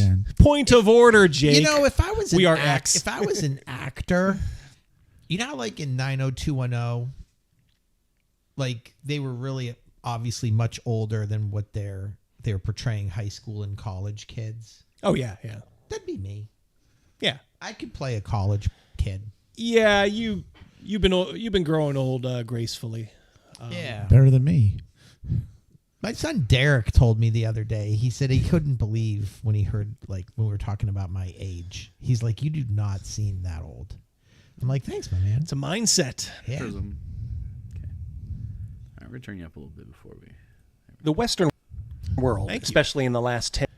The first good thing you've done is turn me up. More of me and less of you is better, Jake. 10 years has seen unprecedented societal upheaval. Such as? There's been an undeniable such as push to make the world more feminine. Such as that, bitch. Boris Johnson says post-COVID world needs to be more feminine. You know Boris Johnson, well-known leftist. Yeah, and nobody on the right really likes him either because of stuff like this. So he's not really right wing either. He's just kind of a mushy politician. Damn gay agenda flowing through Boris Johnson's turf island. So here's what they do. It's called straw manning. Right. We're talking about just feminine thought, right? So he immediately says what? Starts talking about gay, turf, stuff like that. You can already tell his tactic is to the old straw man, the old bait and switch. Okay, there's nothing in this video about anything gay. In fact, I would think a certain portion of the gay audience would be against this because they don't embody feminine thought. That's all I'm saying. We regularly hear things about the gender pay gap, which is a misleading myth if you've ever looked into it beyond the headlines. Oh my God, this guy There's just got also the divorced, Me Too. didn't he? He's fucking divorced. He got divorced. Now he's got a little space. He's like, I'm gonna turn this into my studio and really make something. Now he's just making angry divorced guy videos. Angry divorced guy videos. It's a kid that doesn't have a woman doesn't own a frickin' thing. Hey, Mom, cut it out. You're walking too heavy up there. I'm on my show. If you were going to go and do a video on another person, wouldn't you do a modicum of research on yeah. them? Just on them. And Jake, we would love to have you as a subscriber, and we would love to have you on the show for a nice, honest debate. I don't know if I want that. I know, I'm joking. I don't know if I want that. This But, like, guy's has he ever watched anything that we've done? We talk about our families quite a bit. All right, but not just talk. Like, there's live plays out there. Hold on. Right? You had you made a video with your wife about the Crazy 8 game, right? Oh, yeah. Yep, for sure. She was on last week's stream. Yep. We've talked about her playing. There's videos of her playing. And my daughter's girlfriend. It's all on camera there, Jake. Well, you lazy. Leave your daughter out of it, because you could still be divorced and I have suppose, a daughter. but I mean, but your wife is in. Yeah. It's so stupid. Well, and that's just circling. Just pay an intern just a little bit of money to do. Hey, intern, get me a Starby, and while you're doing it, just do a little bit of research on this Double D. I want to do a video on him. Like, is he married, a Republican, a Democrat? Is he trans? Is he non-trans? Whatever. Just do a little bit of research on him. And that way I have some bullet points so I know what to attack. Yep. He's lazy. It just comes down to laziness. Didn't do the work. This is, and then, like I said, this is just kind of the sad slide of, I guess, what was a once popular YouTuber. Now look, him and his partner had 150,000. He's only got like 25,000. No. So people aren't buying in. Like, oh, well, at least one of them is continuing. Because, like I said, I don't think this Hannah does anything anymore. It's not like he's gained back a lot of that audience. I think people know he's out there. It's like, I would say, and find out why he's so clean shaven in his cartoon picture. And I want to learn more about the blue guy and the mouse. That's what I would have asked. Yeah, exactly. I would have. Exactly. These are the questions out of. Who are these handsome devils? Yeah, it's like so. Yeah, so it's. But we're actually not real. So I'm divorced, I guess. When Mrs. D comes home in about maybe an hour, maybe we'll catch her. Maybe we won't. That'll be news to her. Baby, we split now. Yep. This dude's mom was such a helicopter. What's that? This dude's mom was such a helicopter when he grew up. Yeah, no, seriously. This guy was told he was the best at everything. He's insufferable. Yeah. The moniker that will come more than any other as you're watching him is just insufferable. The kind of guy who's in love with the smell of his own farts. Hope you're what a hope. I mean, this guy's such a narcissist. Of course he's watching. Hi, Jake. Hope you're enjoying the show. Like and subscribe. Against this new movement, which has both legitimate victims and sociopathic monsters looking to destroy men. There's also the ascension of undeniably feminine social media outlets like TikTok and Instagram. That was that particular video was him being mad at a thing about baseball pitcher Trevor Bauer. You don't have to know anything about it to know that this guy is a piece of shit for using that video to describe You don't know anything, you sack of turds. Didn't do his homework. He's fucking you didn't do lazy. your fucking homework. Get an intern. She was revealed to be a fucking liar. He has the goods. He has messages. In the she court made of the law. whole thing up, you sack of shit. Like I said, I was talking to somebody, and this guy's, maybe used to follow me. Like, yeah, he's actually a smart guy. I don't think he's smart. I think he's just educated. There's a difference. There is it's the old intelligence versus wisdom, and stuff like that kind of proves it. He's lazy, and he's get an intern. Yeah, again. You think this guy can afford an intern? He's a full-time YouTuber. I'll tell you what, take a little bit of break from the cosplay outfits. Stop buying so many Halloween costumes and get an intern.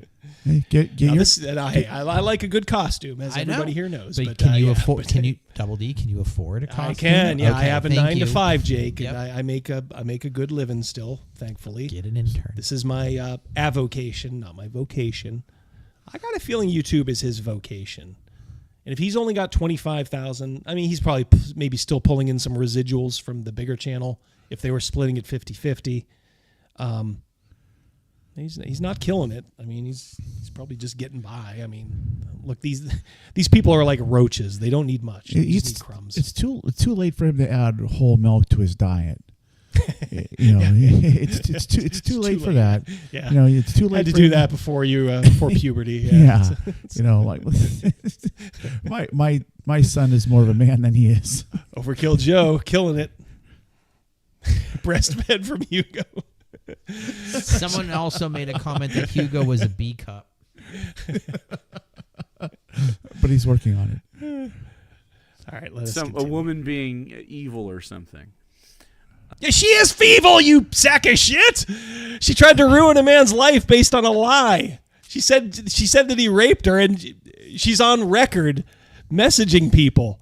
Hey, how do I hook this guy? I'm literally going to do this. What was the quote? Get the bag. Yeah, that was the going back. Yeah, it was something along those lines. Yeah, just watch the Trevor Bauer video on it, where Trevor Bauer just looks into the camera and says, "I'm just going to read you what she said." He didn't want 1 penny from this settlement. He probably lost millions in legal fees. He didn't want 1 penny. He just wanted more than that. Think about the his contract. Right. But he just wanted in this settlement. He's like, the one thing I won't have is an NDA, because I want to be able to read to the public what a liar you are. Right. And that's the problem with these simp guys, these idiot simps who just believe every woman whole cloth, especially one where it's like, I don't know about this. I don't know, The man she accused credibly is a piece of shit. There's so much appeal. Credibly. You want to stand by that, Jake? Why don't you just write something in the chat, because I know that you're watching. He's ballless. Yeah, now that you've been proven to be a moron, a low effort YouTube moron who didn't keep up, you couldn't do a little bit of homework. This is going to be one of your talking points, right? You're gonna talk on this. You didn't even bother to do a little research that she's a fucking liar. People like him, they walk through life with one eye. They have no perspective whatsoever. There's no points of view. It's just how he sees it. It's one-eyed Joe, one-eyed Jake. Yep, exactly. And I understand we're all kind of entrenched in our opinions, but good Lord, I mean, I'm not saying you have to do a 180 and be Team Bauer, but just shut the fuck up. That's all you got to do. That I'm able to make this video without any tangible repercussions. That's true. What does that mean? We've watched as the U.S. comic industry has been feminized and gutted. Oh, no. There's a Hollywood fact. produces bomb after bomb with female leads that decades ago might have gone to men instead. Oh, the men! Can you imagine the male actors that could have been in the Ghostbusters? I can't imagine it. Yeah, it would have been a lot better, as everybody realizes now. I actually saw the movie, and I have to say, it was not very good. I watched it too. Look, some heavy hitters of female comedy weren't it? And the movie kind of sucked. Well, women I guess would have to be funny for that. But block that we don't want. I'm just saying, if you want to make a successful movie, Jake, you don't want to put 4 female comedians, quote unquote. Didn't Thor steal the show in that movie? He did. Oh yeah, of course, yeah, and that's the funniest thing too. Yeah, Hemsworth just stole the fucking show. Beefcake. Yep. Ghostbusters. This is get over it. I cannot believe he's mad about this movie. And probably done a lot better. It was like a fucking 6 out of 10. Too. Everyone knew it. We've seen that. 6 out of 10. On the corn scale? What, huh? The corn scale. Is he Dave Portnoy rating a pizza right now? Yeah, exactly. Or 6 is seven's a monster number in the pizza game. Oh boy. He was Ken before Ken. Look who's here. It's the shadow moderator. ANN popping in with two pieces of corn. Yum, yum. If you guys want to do corn on the grill, good. I'll give you Double D's secret recipe. And now look, I defer almost always to Crazymouse when it comes to anything food, but I like my corn on the grill. What do I do with my corn on the grill? I get a piece of foil, of course. We're going to foil them up. Don't do it in the husks. I don't like that. It gets messy. Get all that shit off so people can just eat it when they unwrap it. You slather it in olive oil, little like coarse salt, medium coarse salt, little bit of sugar. Wrap it up on the grill 20 minutes. Magnifique. Jake, are you listening to that? Yeah. Come on, Jake. Yeah, when you have these parties for all of your friends, hiring what friends? Yeah, when you and Hannah reconcile, women at all cost, even when Hannah and his sister. And their only apparent qualification is mistress. Checking the scorecard right now, Mistress. Men are lonelier than ever.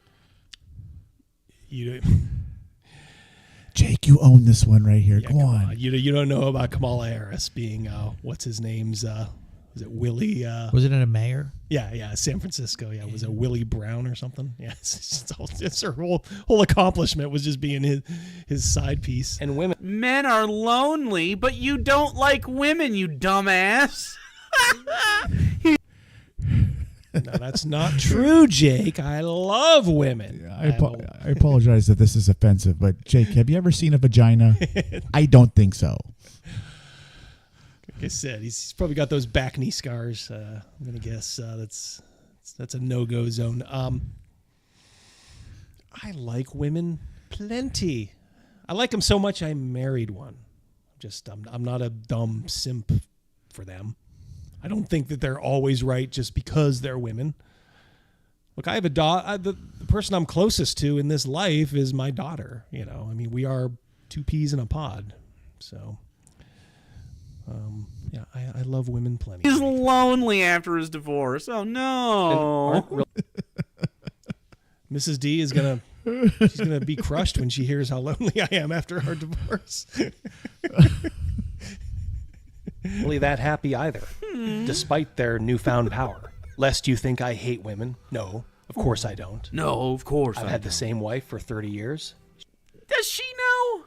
She's been a great mother and has her own career. I'm skeptical. I'm big skeptical. Would you guys like to disavow him of that? One of many? Oh. Does my wife have her own career? She has her own career. As a matter of fact, Double D, you and I met through my wife and your wife because of their careers. Yep. Rogan's wife and my wife, both in the same field. Yep.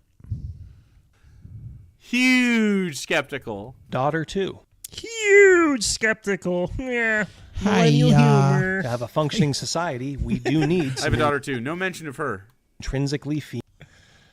What do you mean no mention of her? Because I don't want weirdos like you poring over her. Female traits. Jeez. When you're in the hospital, you want a competent, caring person overseeing you. That's so funny. So in the hospital, you want a competent, caring person overseeing you, and then he's going to have the take that he prefers male surgeons over female ones, even though statistically you are more likely to die with a male surgeon than a female one. It's because there's no male surgeons? Gee, am I going to do that? Let's see. This is going to get... He's just a misogynist, dude. Oh, he's just a misogynist, dude. Who are you talking to? Who are you calling dude? Is Gavin Morgan over there? Dude. Salad shooter. Has his wife seen this video? Is she too busy working, paying his bills, probably? Wow. Come on, bring the venom. Come on, Jake. Tell us how you really feel. I passed my wife years ago in the money. This fucking guy, dude. This close family member of mine.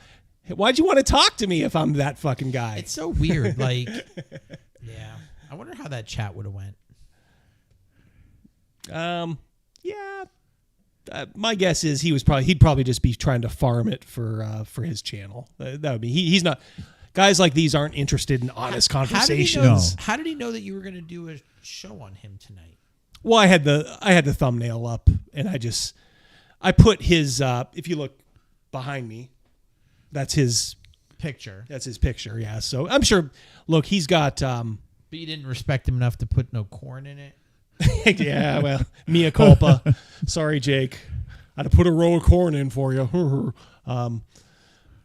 Just at least tell me that. Come on, I know you're fucking watching, Jake. At least tell me what the corn is for. Is it for the PRON, that we all think it might be, or something? It had something to do with when he was little and an uncle. Oh, yeah. An iPod. The whole. I'm just guessing. His life I don't was know. literally saved by a trio of female doctors who not only gave expert care, they did so with compassion and love. If you've been in the hospital yourself, you know the value of a nurse. Just going to let that go, huh? You called your shot and said, this guy's going to talk about how he prefers male doctors. And then I tell him how a very, very, very close relative of mine was saved by a trio of female doctors. All geniuses, by the way. Loved them all. So no. Unlike you, Jake, I want the most qualified person. And if that happens to be a woman, and there are, like I said, there are plenty of female doctors out there. And you're right. Maybe you're right. Maybe they're the majority. And you know what? That is fine with me. I wonder how old he is, for real. I'm really curious as to what his age is, because I tell you what, late 30s. Year per year, of my life versus however you are to that point. But I have outlived you, dude. Mm-hmm. Double D has outlived you. Crazymouse has outlived you. If they cut me off at 30 whatever, and compared my 30-some years to your 30-some years, man, I'm not ego stroking here. I'm just telling the truth, dude. If he's late 30s, we fucking live. He is in our bracket. Sort of. He'd be at the cutoff, probably. He's, maybe. He'd be an early millennial, maybe. I think probably an early millennial, as I'm guessing. I mean, he could answer Jake, all this. Jake, how old are you? Jake, come on. You're there, and you're right, Rogan. The stories you've heard a couple of them. The stories that Rogan tells, and these are all true, because he doesn't he's not bragging about them. He's hell, you're ashamed of most of them at this point in your life, but they're still that's true. But they're still just weird, crazy, awesome stories. This guy's a YouTuber. That's why I have no problem saying being a boomer YouTuber. It means, Jake, that I've lived my life, and now I'm just doing this for the fuck of it, for fun. What about you? You got nothing. You just you come out of college? They filled your head with a bunch of fucking nonsense. People are saying now that about the trades and how those people are going to be making the most money down the road. Yep. And that some people actually are going to college to get dumber. Like, Siri, how do I do this? Yeah. Alexa, do that. Do this. Do that. You got to see the even if you're not a huge fan, you should watch that South Park Adventures in the Panderverse. It's very good because it not only does it kind of talk about the Kathleen Kennedy thing, and how she's just destroying Disney, but there's also a B story in there about how white collar people we're all sort of losing the ability to do things, and the people like you just mentioned, Crazymouse, the ones that are going to get rich are the handymen, and they take it, of course, because it's South Park, to ludicrous extremes, but it's really funny. Very good episode. I highly recommend it. And while we were talking about that, I didn't want to interrupt. Someone mentioned about, and don't forget all the student debt that they're about to incur. Yeah. By going to college. Or just get it, washed away, by Biden. That didn't happen. It did. I think he's still trying to find a way around it. Well, of course he is, because he wants to get reelected, and that's like his platform. Yep. Jake's never changed oil in his car. That is for certain. No. He's never taken out a dirty filter out of his furnace or his mom's furnace and replaced it with a clean one. Let's give him credit. He's probably in his own house by this point, but and the thing is with YouTube, honestly, the answer ironically is YouTube, because how do you change a fuse? Like a couple months back, it's like, I thought I had a bad fuse. I'm like, well, I'm just going to fucking do it. Just look up a YouTube video. All right, let's do it. How do you change an outlet? I mean, my father-in-law taught me how to do that. But yeah, you can do just about anything because of these handymen that make videos. If they were smart, they'd charge money for it. That's the word, though. You said it's do. You can just do it. You can do it. Yep. Just do. Overkill Joe says all this, and Jake's not even wearing clean underwear. You're slaying us, Joe. You're slaying us tonight. They make adult-sized garanimals. You probably wouldn't know what that is, Jake. You probably wouldn't know what a garanimal is. Nurse who calms you down and eases your pain with a caring smile on her face. I'm sure a lot of folks have a female elementary school teacher that they viewed at the time and perhaps even afterward as a second mother. Isn't it interesting that he acknowledges, through his misogyny, he is acknowledging that the men that he knows are not safe to be around, don't make you feel good about things, make you feel bad. When did I say that? This is what I mean. It's called the straw man argument. He's just putting words in my mouth now.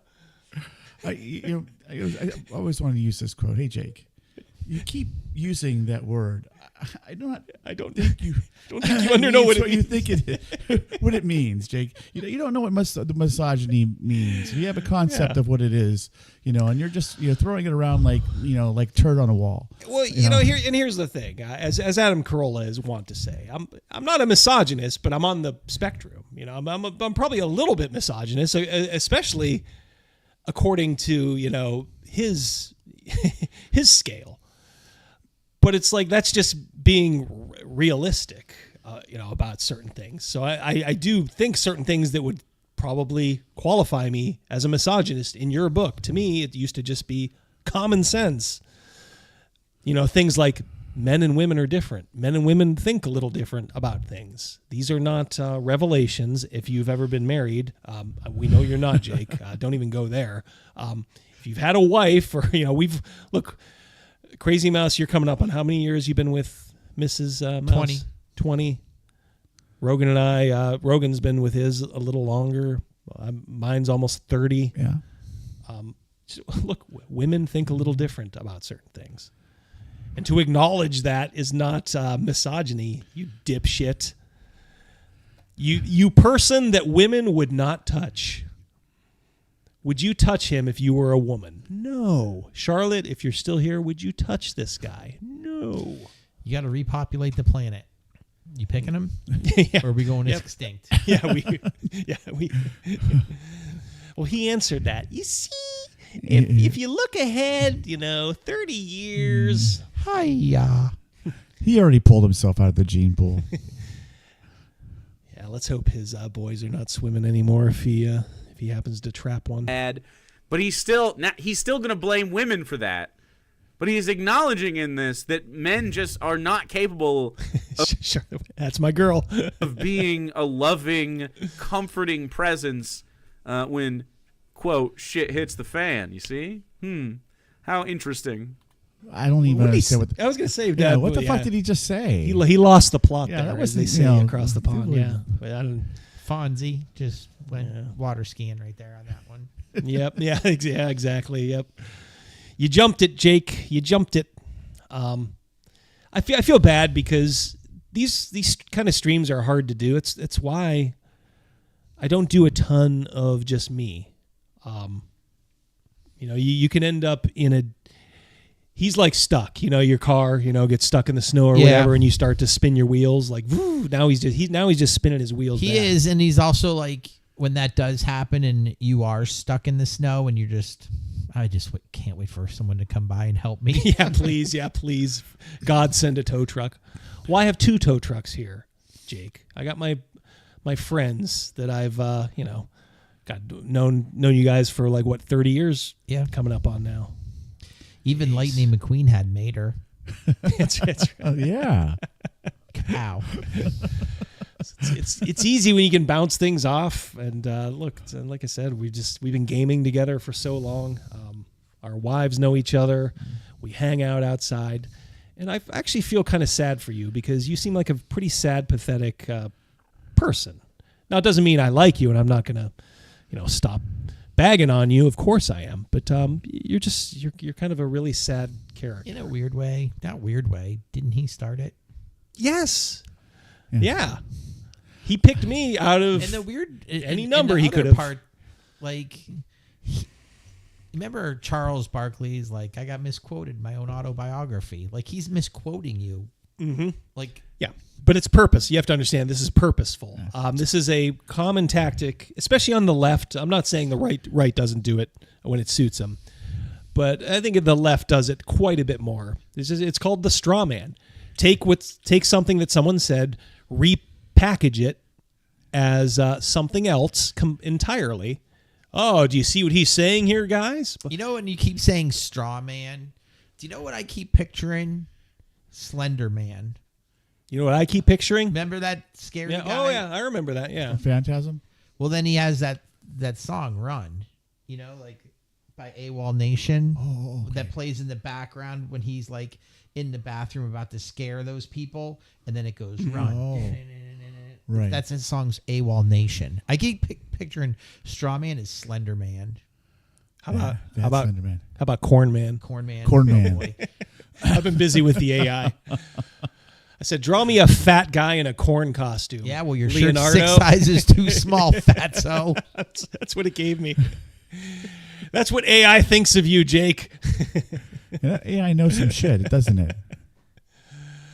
Yeah, I like the two husks there. It's almost like it's a bikini. It is. It looks like a corn cob bikini. I gotta say, it didn't do too bad there. I like the corn hat too. It almost looks like a dunce hat. It does. Very apropos. Now, this isn't to say that women can't or shouldn't have any other kind of career they want. Of course they can. That's right. It's just that they do seem to self-choose careers involving service to humanity. They self-choose. Interesting. Yes, they do, dipshit. They just did a scientific study. Do you see that word in red there? It says science. From that hard right, that awful hard right publication, The Atlantic. The more gender equality, the fewer women in STEM. Huh. Well-known study, by the way. What years do you get the data from them self-choosing, air quotes, these? Late teens, I believe. Yeah, so probably 5 to 7 years ago at the latest, I believe. Things. And then why? Good research, Jake. You're doing a bang-up job here. Why do you fight so hard to make sure that they choose a specific field? They're the ones... Again. Yeah. Are you seeing the tactic here? Like, why are you doing that? Here I am saying, like, here's this scientific study. These people are all about the science? I just see in my mind, he just walked into the bathroom and you're in the stall and you're Slender Man and it goes run and then he runs out the door. Yeah. Like, that's all I'm picturing now. He like has this opinion. Yep. He walks in all confident. Mm-hmm. A fact comes up, dressed as Slender Man. Boom, and he runs. Yep. He's lazy. See ya. Lazy, dude. Jake, you're I think your best skill about you, besides your fetish for corn, is your laziness. It's brilliant. Yeah, but boy, I'm really starting because I kind of heard like, oh yeah, he's kind of a smart guy, and I'm like, the more I watch this now, I am way beyond where I previewed now. So this is all fresh. It's like, man, now I'm kind of mad I didn't say Eric like. C's got something for you, Double D. Do you want to read that? I'll pull it up. Yeah, please. Australia had a full ride welding scholarship for women. School, room and board, 100% paid. 0 women applied. Yeah, look, you may get a few, and the few that do it are probably pretty cool gals. I'm not saying that there's not 0 women welders. I know one. Mm-hmm. I know a woman welder that works at Rogan's company. They do exist, but as Jordan Peterson would say, they're like 1%. Yeah. Right. Well, not even. It's God. I hate it when these folks on the left do this too, because you'll say stuff like, "Well, as we all know, men are stronger than women," and they'll be like, "Oh, how about Gina Carano? Huh? I mean, she could." It's like, oh, great. The exception that proves the fucking rule. Actually, Double D. This happened before.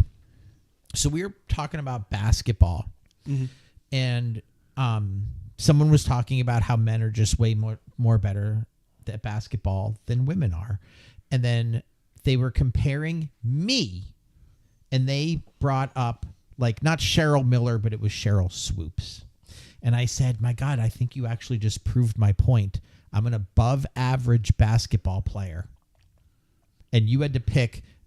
At that time, the greatest basketball player that there was at that time. Yep. And you just compared them to me. who I did get a basketball scholarship to a division. It was like that NAIA. Yeah. D3, right? Well, they were NAIA is not it's like its own. It's not NCAA Division 1, 2, or 3. They're their own thing. Oh, okay, yeah. And I got a basketball scholarship to there. And you picked the best woman basketball player to compare him to me. Thank you. I think you just proved my point. Yeah. Well, it's like we were talking about Clay Travis, his bet, which so far has gone unaccepted. Yes, that bet, despite the lucrative. I'll mention it. Money. Double D, because he bet $1 million. He put up $1 million, and it would go to the Las Vegas Aces, who won the WNBA championship, if they won. But the team that they would be playing would be a high school championship boys basketball team. $1 million state championship team.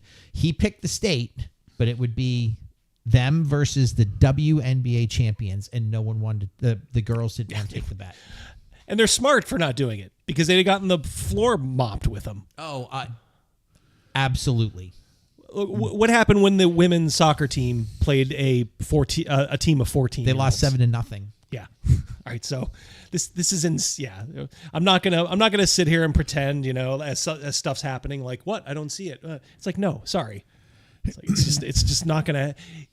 The worst thing to ever happen in the last probably 50 or 60 years was Bobby Riggs. Was that his name?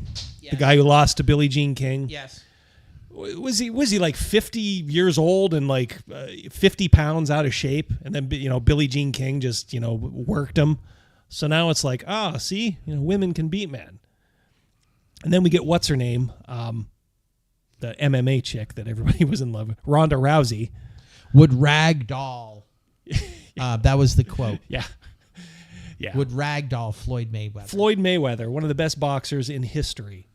Probably the best defensive boxer in history. Oh, Ronda Rousey. And then, it took a couple of women to like just break through that and just show what a, oh my Lord. Okay.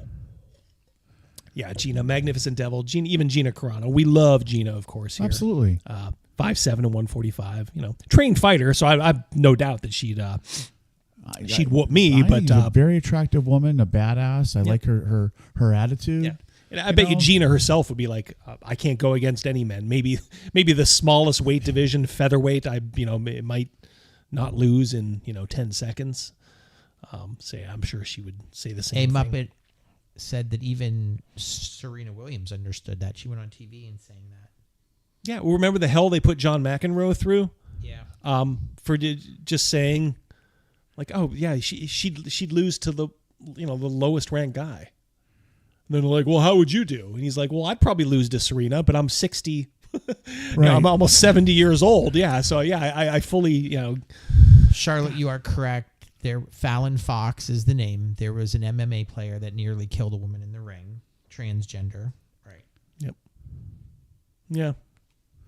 Yeah, it's a great world these people want. They want biological men, competing against women, and so then they can say, gee, look at how I if I could, going back to the welding and working in a shop, I've been doing what I've been doing for a very long time.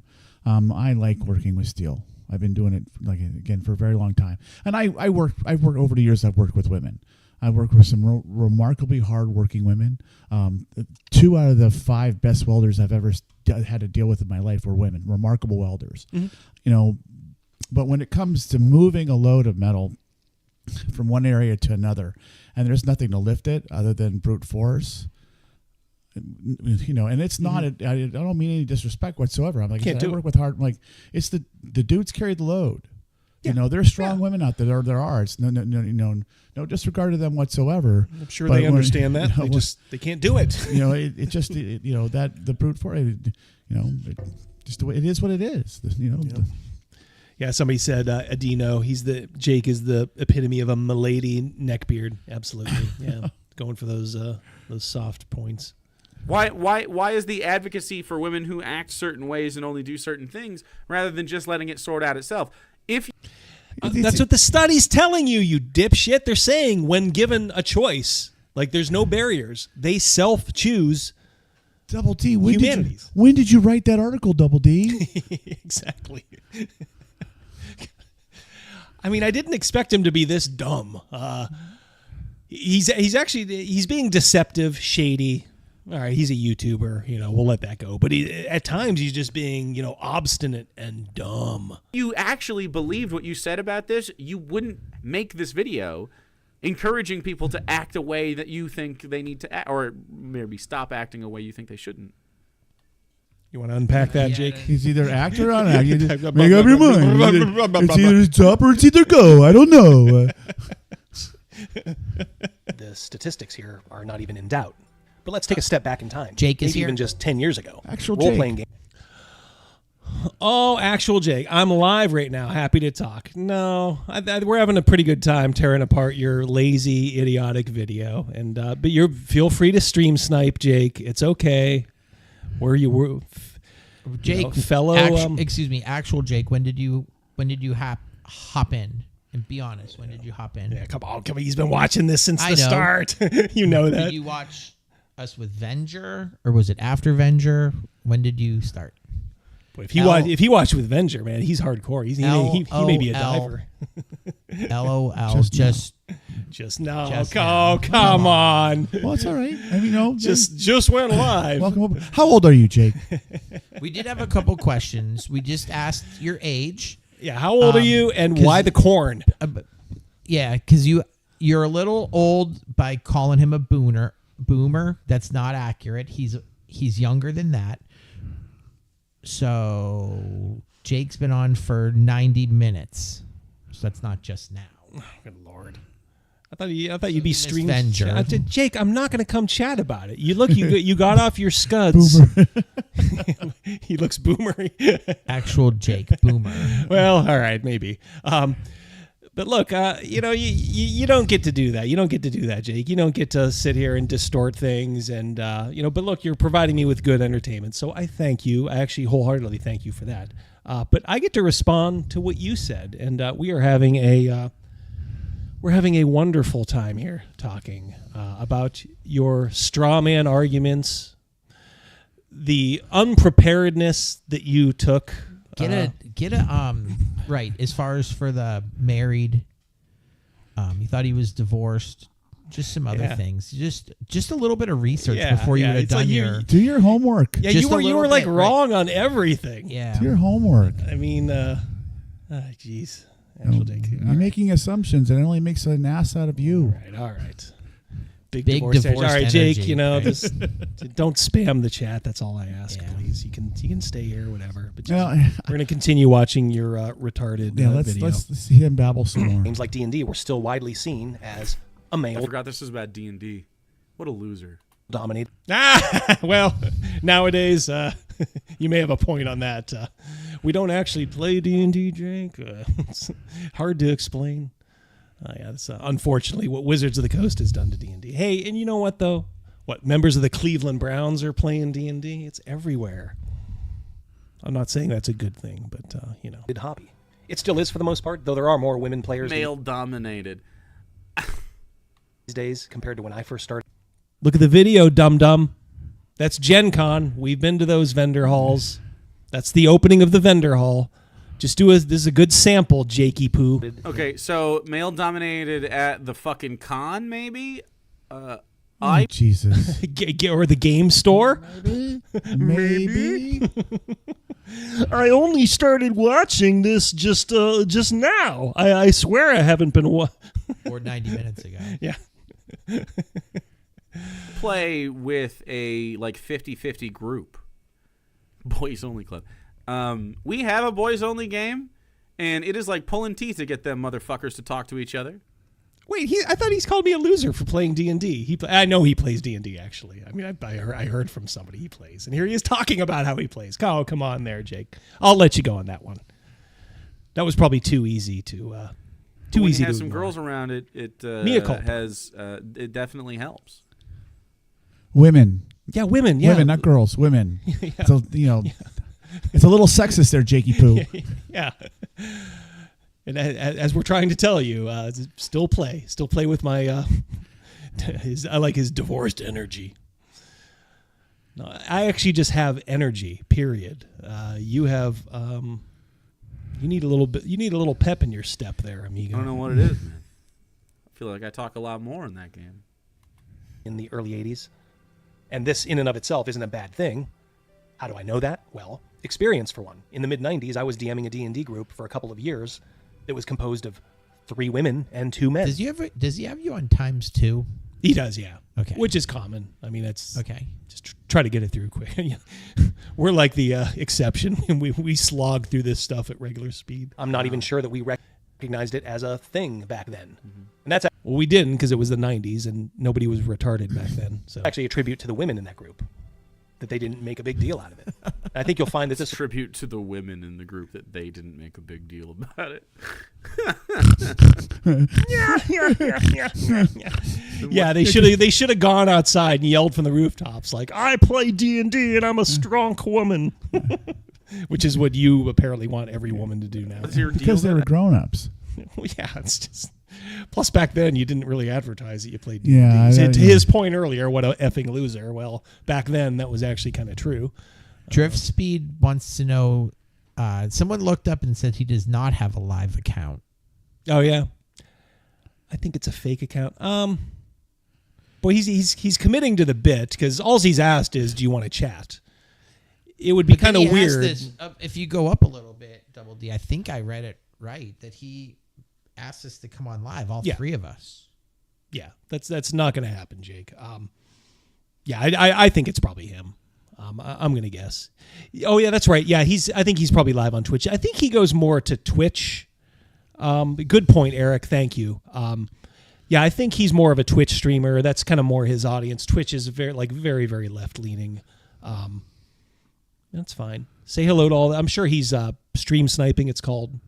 Right. You know, tuning into a live stream. It's done so. So say hi to all the folks on Twitch. Hey guys. Hi guys. Hi. How you doing? We're grown-ups. Yep. Yes.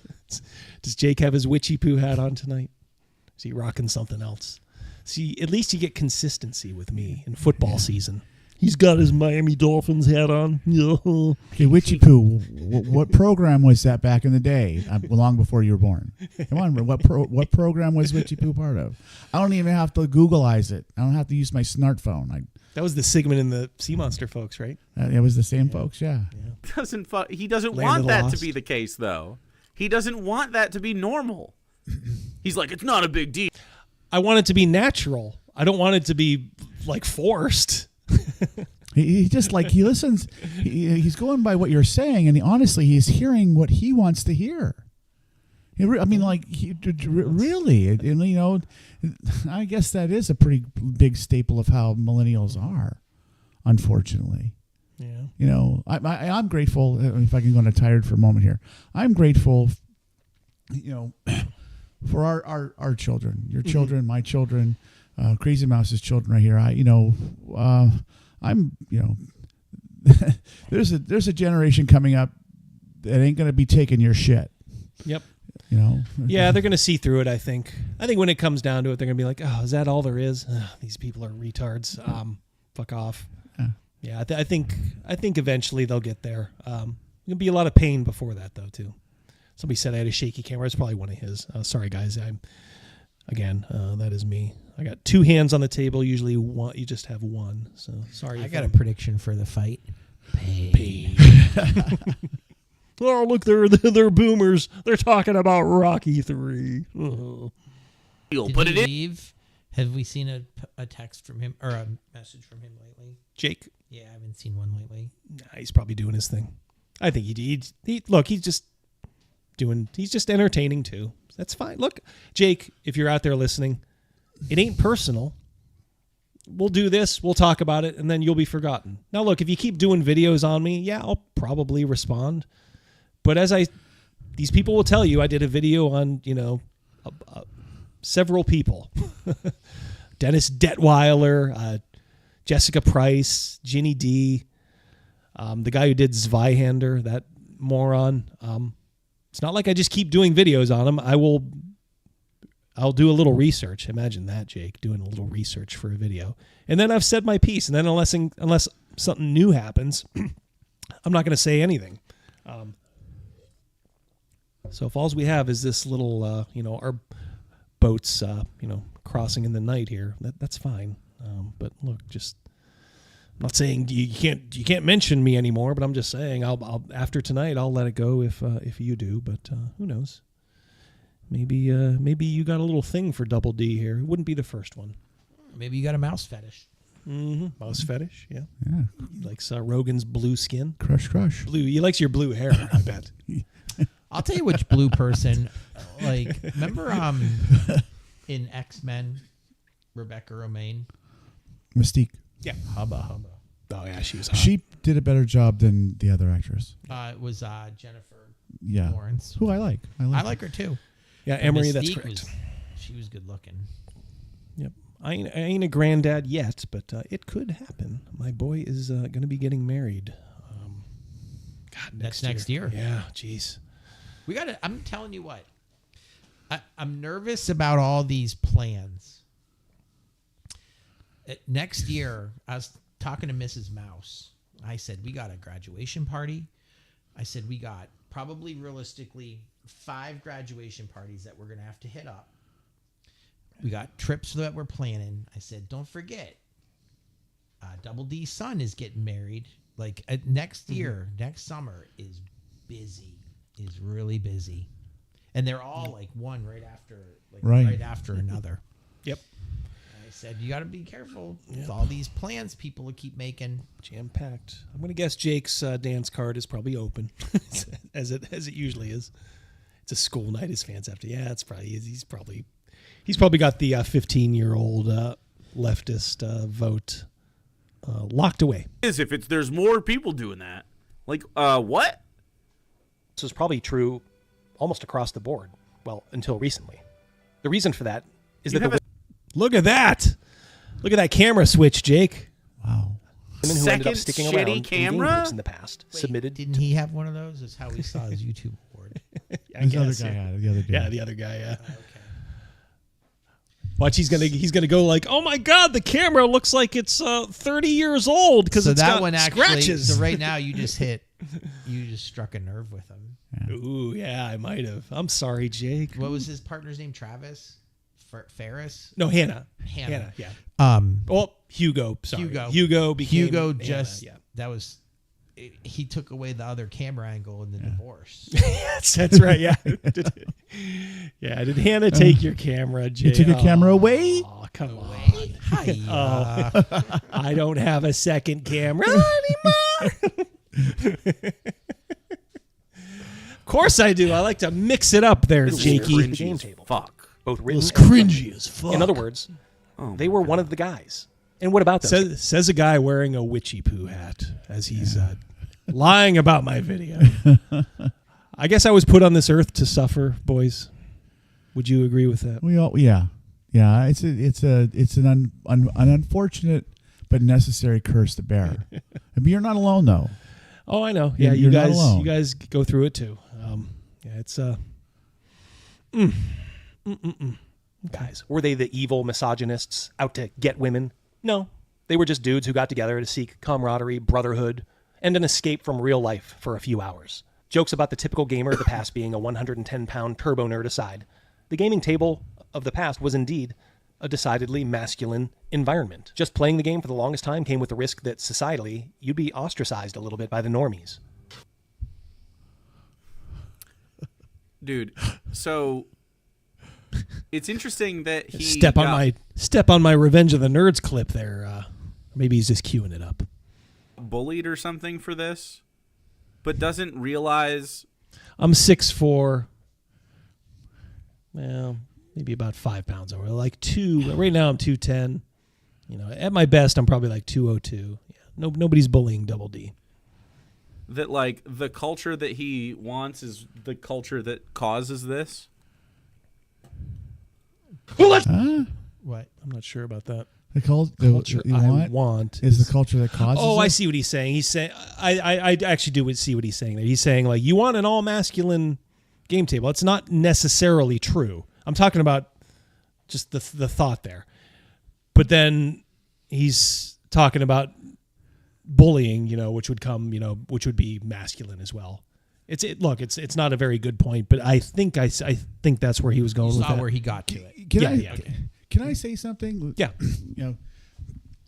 Women and girls, especially in middle school through high school, they bully like no one's business. I mean, girls and women, they when they bully, they're awful. Holy cow! And women, like any normal woman, will tell you this. I mean, unless they're a purple-haired lunatic, yeah, they will. They will always tell you that women are the worst at that stuff. They go to the mattress. They do. They're like, holy moly. Yep. We Overkill Joe's, he must have a separate stream on a separate screen. He's like, all the fans are calling us boomers. Well, whatever. We just tease each other till they get an eating disorder. That's what girls always would say. Exactly. I would tease it. Yeah. Until they're sticking their fingers down each other's throat. Yeah. He is. Oh, they're talking about us on his show yeah, right yeah. now. He's, like I said, they're stream sniping us. Good. That's okay. Hey guys, It's like and Inception. subscribe on Double D. Could you do me a favor, guys? Like and no. Yeah. Swiggles. Surly again. Awesome. A flock of soy gulls over there. Yeah, let's put that up in case they're just watching, not listening. Flock of soy gulls. Yep. Well done, Surly. Well done. Get those nerds! Nerds! In the 80s, you also had to navigate the satanic panic, which often put you at odds with family members. But when we were alive then, Jake. Yeah, that's right. Still aren't boomers, strictly, but we're part of the best generation ever. Yeah, Eric C says he hasn't calling. Yeah, ageism is fine if your foe is politically the opposite. Yeah. So it's all good, Eric. you sat down at the table, all of that was forgotten. The DM's authority was generally accepted as unquestioned amongst the So play. your beef with actual Jake, your two opposing parties with opposing points of view, isn't that the actual definition of a schism? Ooh, from Tool. Yeah. Good band. Yeah. Before your time, Jake. Great band. Yeah, nice pull there. That was Mouse. a great pull Yeah. there. Thank you. We got a genuine schism here. Travis, latchkey kid here. Yeah, fucking A, man. Yeah. He thinks it's kind of the shame too, is that he thinks like, oh, we had great things like 9/11, like 9/11. Ha ha ha ha. Dude, I'm telling you, 5-year-old him versus 5-year-old me or 5-year-old you, who'd survive? Yeah. Dude, I knew how to eat dirt to live. Great. Look, growing up in the 80s was really cool. It was really fun. I mean, it is as good. And I know there's a lot of people who recognize that. And I got to say, it is as good as you might think of it. The only part was like the early part, you had that nuclear annihilation kind of threat, which was genuinely real. Remember that map? And our city was on it. Yeah, we found out our kind of just normal American our city was on it. We're like, was in like the top 50 to get blown up. Yeah. We were like, what? Why? We're all gonna die. Yeah.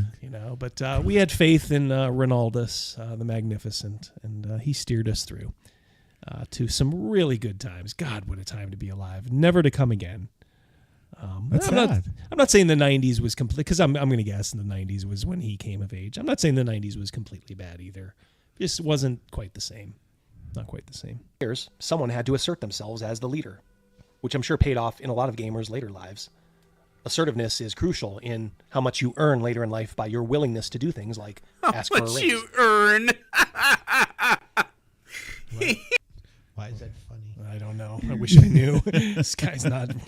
He's just not very smart. We're going to want to know what that's all about. I like to trust fund. Because I'm laughing. I'm laughing. It's funny to me. Gotta work on that inflection, Jake. He's such a fucking dork. Got laid a lot more than you, Jakey Poo. Dude. You're the one wearing a witch hat. My wife's coming home in about an hour, and it's my choice if we say, hey, Mrs. D, would you like to go upstairs and make sweet love? And she may go, sure. Now, she may say, no, we'll do that this weekend. Something like that. But I'm sure someone like you does not know what that's like. being a leader in D&D is definitely not going to, it's just like personality is happening, man. Stop it. Let me explain. It allows you to interact with small groups of people. If you can master expressing yourself in front of small groups of people, that's the first hurdle. And then all of a sudden it's like, okay, now I have a small room full of people. Now all of a sudden you have confidence. It builds confidence. That's what leaders do. Yeah, so I stick by it. The warlock is calling me a dork. Exactly. Yeah, exactly. Yeah, keep them coming. These are good comments. Yeah. So fucking silly. He railroads his players for sure. Do I railroad you guys? Or do I say, what's up tonight, guys? Where are you going? That's right. You could watch my live streams. I mean, if you had asked me when we started the auto enrolling thing, I would not nearly have anticipated you guys would be where you are right now. So you guys are in control. He sends me a script of what to do every That's right. Yeah, you guys. Yeah, we got some soft scripting going on. Every time I'm about to make a decision, I get that collar buzzes on me, and Double D's over there. Yeah, he's got the button. Well, that's the wrong. Okay, wrong. I'm gonna go the other way. Let me go. We're gonna go south instead of east. That Rogan, he's just Get that Charlotte. Yeah. I'm putting it. We up saw there. that. We saw that same one. The sorcerer. The sorcerer. I'm going to use that one, Charlotte. You're a tower of masculinity, my friend. Jeez, you and your Twitch bots, your witchy poo hat and your Twitch bots, trying to call someone else out. They actually have this thing like Creator Clash in YouTube, and God, so sometimes I'll be like, I'm in my 50s now. That's right. Gen X. Boomer. I could step into the ring. Oh my God. I would give this guy a Tommy Hearns style beatdown. I would love him. Oh man. You could have Mills Lane introduce it. Let's get it on. Let's get it on. Is he still alive? No. Mills Lane passed away. He passed away. Well, that's what I thought. Yep. But that's a good thought. That show from MTV. I'm all look. Celebrity Deathmatch. Yeah. I'm in probably the worst shape in my adult life, but it would probably take me about 2 months to be a lean, mean fighting machine. Stay away in that celebrity or that YouTube fight off. Stay away from Sniper Wolf. She might get you. Hold on 1 second. Because you mentioned her. Is he texting her? Hold on 1 second here. I want to show you something about Sniper Wolf. That she works at Walmart? Oh. Hold on 1 second here. I see female mugshot. Yeah. That's your girl. That's what she looks like. Yeah, when she's been arrested twice. Jiminy Christmas. Armed robbery. Yes. Wow. Oh, that's from... That one picture is 10 years old. Yeah, 2013 and then 2016 disorderly conduct. That's your gal, Sniper Wolf. 5454. What? Let me tell you something. In those 3 years in prison, she didn't gain any weight. I don't think she did not go to prison. Yeah, the armed robbery was it was probably like either pleaded way down or just she got released on it. I have to go get a copy of my mugshot. I've never looked at my copy of my mugshot. Can you get it? Oh wow. There's got to be a way. Bring that on Friday night. Rogan sent me a picture of him in high school, and I see the resemblance, and I see the resemblance in your soccer playing son as well. For in sure, the face, dude. He's a mini me. And then there's an actor. When I picture Rogan from his playing days. It's, if anybody watched Sons of Anarchy, it's Tig. And I think that the actor's name is Kim Coates. And to me, Kim Coates looks like a younger, lean, mean fighting machine Rogan. And for you Sons of Anarchy fans, just go look up Tig. And I actually have it so I can show Rogan right now what I'm yapping about. Well, I'm going to continue, boys. Yeah, you go. I mean, what's he's not even? He's just being a misogynist. He's not even saying anything interesting, really. How dare you, sir? How dare you? The DM's word is absolute re. Uh-oh. Yep. Yeah. The insecurity is palpable. Double D. Oh, yeah. Yep. Spit an image. I see it, yeah, for sure.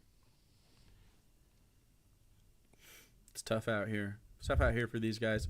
Is it because he can't get like a game to go or something? We could look at the 8 live plays I've put up, or just watch any of my live streams, which has a back end. Where we talk about running the same campaign for 30 years. Yeah, just stuff like that. But we don't have nothing going on. Yeah, nothing going on. Got a 30-year-old birthright campaign going. Nah. Only been gaming with the same group of people for, 23 years straight on Friday nights now? Well, Gavin's longer. Right. But yeah, I'm just taking the current group is 23 years. That's in all friends, Jake, real life friends. We get together around a real table. Something which I'm gonna guess you do not have. Men in general wants us to wrap this shit up and get to auto enrolling. Get Jake out of here. You think? Yeah, he's done. All right. All right. That's enough. Us boomers got to go to bed. Yeah, we got to go to bed. We got to take our teeth out and go to bed. So yeah, that's about as much as I can stomach from Witchy Poo. Jake, have a good night. Thanks for the fodder. Yep, exactly. Yep. That's the one you sent me. Yeah, I have that one. Yeah, sometimes for you don't know what's going to happen, like, or I don't want to say like, oh man, I'm struggling for content. I've never struggled for anything to say, on a stream, especially with with you guys here. But what are you guys whipping out your preciouses over there? My precious. Yeah, I don't know. What do we think, chat? He just got started with his stream snipe, and you deprived him. Just go back and, sorry, Jake. We're going to be on for a little bit. We're going to be doing a little live play. You can EFAP that. It's just me playing a little Dragonbane with my friends here. There you go. We won't go too long tonight, because unfortunately, between Venger's poop emergency and your unfortunately, you just provided so much stuff to stop and talk about. Are we sure Jake isn't Garibay? He's not. No. Garibay knew how to use his words creatively, but he knows how to use his words. All right, so you guys getting ready over there? Go ahead, get your stuff out. All of you normies that are just here for the for the good stuff, the meat. We are going to be wrapping that part up. Those of you diehards, if you want to watch a little bit of live play, Dragonbane, we have Adventures of Otto and Roland coming up here.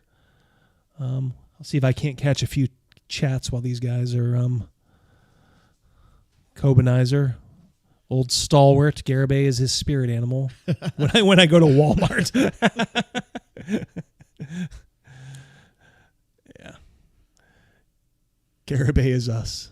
Alone in his car too much. Yeah. Jeez. Poor Scotty is like, he's getting it. That's someone that I actually wouldn't mind on our show. I wouldn't mind. I'd like to talk to Scott at some point. I'd be respectful. I have a feeling, to be honest, we have a lot more in common than... I think so too. I think he's got a couple strange things about him for sure. But I don't know. He's a colleague of mine. He's a colleague of mine too. He's a YouTuber and like contemporary. He's a contemporary. That's contemporary. Thank you. Yeah. Well, if we both show up to Chick-fil-A at the same time, picking up an order, then you can be my colleague. I got sent down to Philly. Maybe if you start taking rides down to the Philly airport for Uber. I took someone to Cleveland this weekend. I took someone just recently, and I'm going on Sunday as well. right. Let me get rid of some of this stuff because I picked up somebody that flew into our town today from Las Vegas, and he's getting the hell out of Vegas because this weekend is that big race out there, the Formula One. Oh, race. F1. Okay, yeah. And he said that the media, not the local media, but the national media, is really misleading the people on what's going on out there. That's so. Yeah, he said that the restaurants are not getting a lot of traffic because the taxi cabs, the Ubers, nobody can get and such anywhere. can get Yeah, to them, right? nobody can get anywhere. So the restaurants are getting crushed at the casinos. Yep. But what that's really affecting is the workers, like the waiters and waitresses aren't making any money. Yep. So it's just crushing them.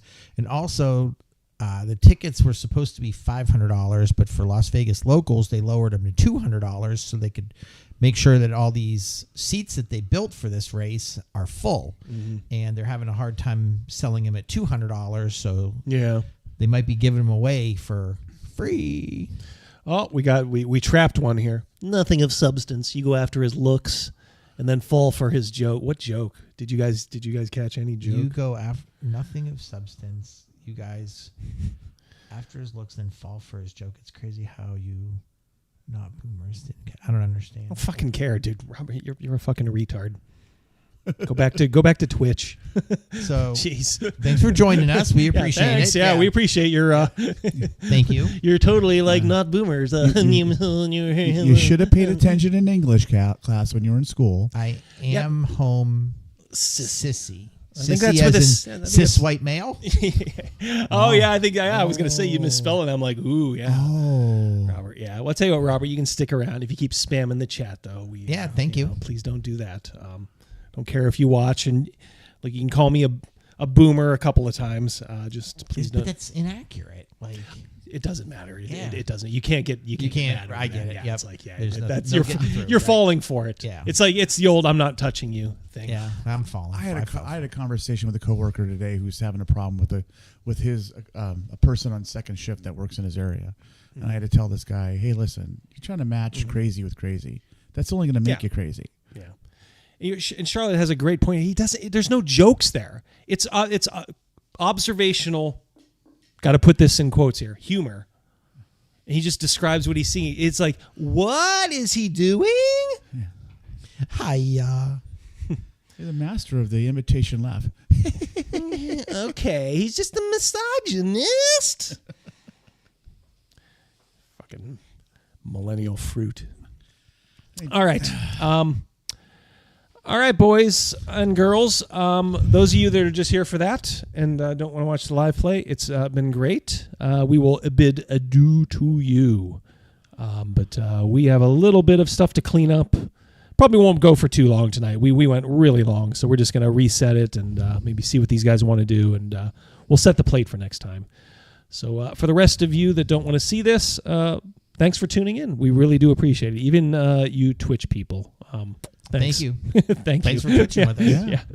We're going to go over, we'll see the rest of you over here at Otto and Roland. Okay. Oh, they're going to EFAP this too. Oh my God, they're playing D&D?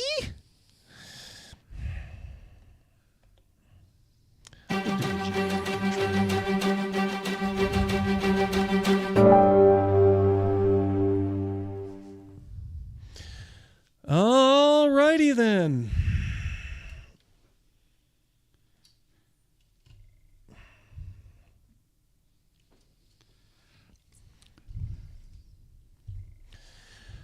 You guys ready? Ready. Yep. Okay. All right, so last time, you guys are on the lam. For those of you maybe tuning in just for the first time, these guys committed some small crimes, and then they got sprung out of their paddy wagon.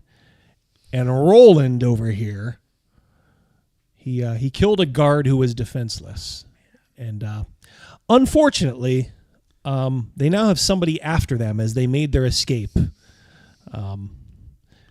They went to Elpa from right outside Carlsfell, but hot on their trail was Bernard, the captain of the guard there. And he kind of drove them out of Elpa. They had a close encounter with him. And now they are headed south. And on their way south, they stopped at a little village. And one second, trying to get the "you are here" thing. There you go. Okay. There's the old "you are here." And they're trying to travel, I guess, would you guys say a little incognito? Yeah. Trying to see. Yeah. Try not to draw any attention. Yeah. Stopped at the Good Hammer Inn at this village.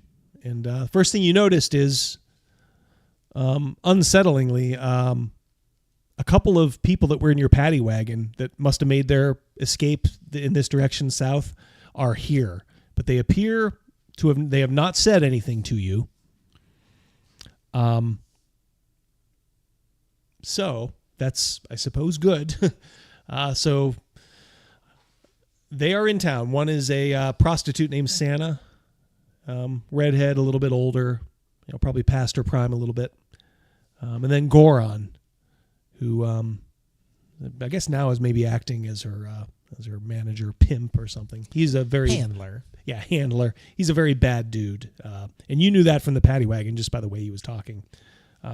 While you were at the inn, kind of separate but they're together, the town blacksmith said to Roland, "Hey, do you want to learn how to swing a hammer, boy?" And at first you said no, and then I think you were like, "Well, we're running out of money, maybe." So you agreed. But then all went haywire as a couple of kids, I think maybe like two couples, two boys, two girls, were in the town graveyard, and they let loose an abomination, a skeletal abomination out, which is very surprising to the folks in town. But don't worry, our heroes were on the spot. There we go. Put it out here for you. There you go. Mm-hmm. Yeah. See, that's where a second camera comes in handy, Jake. You can do stuff like this. I know you're watching still. All right. Skeleton is dispatched, but Roland, you took a severe slash across your chest. And the blacksmith, whose name is Ewan. Let me see. I have a picture of Ewan now. See, Double D's been busy. He prepares for all this. Wait, so you did some homework? Oh, I did a little homework, yeah. You learned that in school, right? Yeah. I guess. There he is. It looks like a blacksmith. Yeah, I think so. Now, he took you back, and you don't know her name yet. I'll see you, Nick. Yep. Have a good night. Yeah, take care, Nick. Yep. Good night, Nick. That's his woman, nice, strong blacksmith. She probably works in the shop too. Right now, I think as we left it, they were kind of like dragging you Kellen Winslow style back to their place, and then they were going to call the doctor, call the leech for you. I would have wanted to try to be on my feet as best I can because I'm a man, but that was a hell of a blow. Yeah.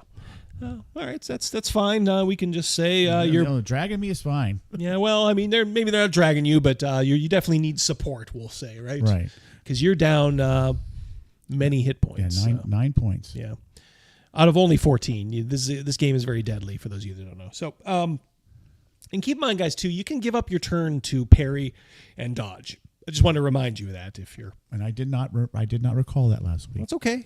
It's not like I said. We only do this, once a week for about a half hour, so understandable.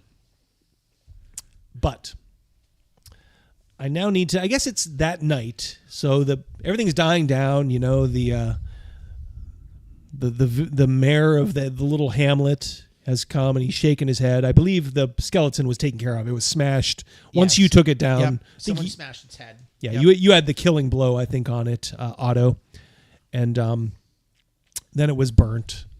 But it did liven up the place. This seemed to be a sleepy little village, and everybody's talking now. So I know where he's going. Where do you want to go, Otto? Remember, I was going to head. My donkey was walking away. I went and got the donkey, and we are going to kind of go back into the woods and get some sleeps. So you're gonna sleep out in the night. Yep. Okay, that's fine. It's still like it's maybe a little chilly at night, but not enough to where you can't. We'll say you get that deep sleep.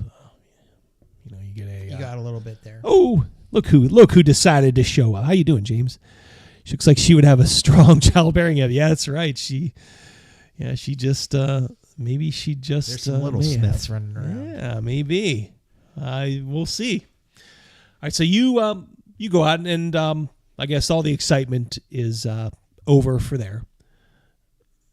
But you are kind of taken in. Roland is put on a bed. You're still kind of bleeding, and the doctor is like right there. And he's like, get me some, give me some clean cloth. Give me some catgut. I have to suture these wounds. Maybe a leech or two. There's always a leech or two. So they get to work on you, and maybe you're just little in and out. Oh, absolutely. But he seems to be doing the best he can. By the way, thank you so much, James. $5. Good to see you here again. I did not see Hungar tonight. Tell Hungar I said hello. I want to stop by one of your chats. I've just been really, really busy dealing with morons and drama and all that stuff. So, I love DM James, of course. Subscribe, please. All right, so you're sleeping now. Maybe the last thing you see is his wife, and you hear her referred to as Thea.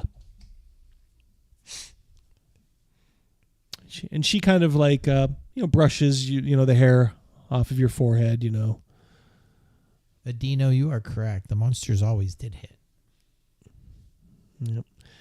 Except I actually had to roll for these. Some monsters hit automatically in this game. Oh, really? Yeah. This one I did have to roll for because it's more kind of like a human opponent. And he hit every time. Yep. Fuck. Was that critical? Yep. Oh, somebody's here. I can hear him upstairs. I wonder who. Hey, dear. It's either a home invader or your fake wife. Hey, dear. She's here to get the divorce check, whatever that is. I did, yeah. Some people don't think I have a wife. Do you want to just say hello, say hi to Twitch? You can do it here. Hello. That's all. Yeah, they don't need to see. Yeah, they just. What was it? Divorce energy? Yeah. This retard. He took exception to one of my videos, and he's like, "I'm telling you, this guy is divorced." No, I'm right here. Don't show yourself. These are bad people. They'll dox you. So yes, that's all. How was game night? Great. What'd you play? Well, I did play Glow. Glow? Oh, the one that we played? Yeah. Okay. They go well? Yeah, it was good. Who won? I liked it so much. I didn't remember the one who liked it so much. He said, "Oh, I want to buy this." Immediately went to go buy it. All right. Ryan, keep your eyes on your own paper. She's got a beautiful voice. It's like an angel.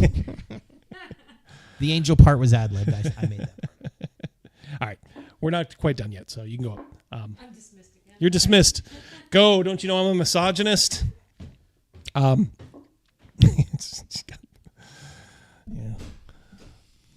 going to have all these Twitter guys stroking it to my wife's voice now. Okay. Where was I? Oh, yes. Right.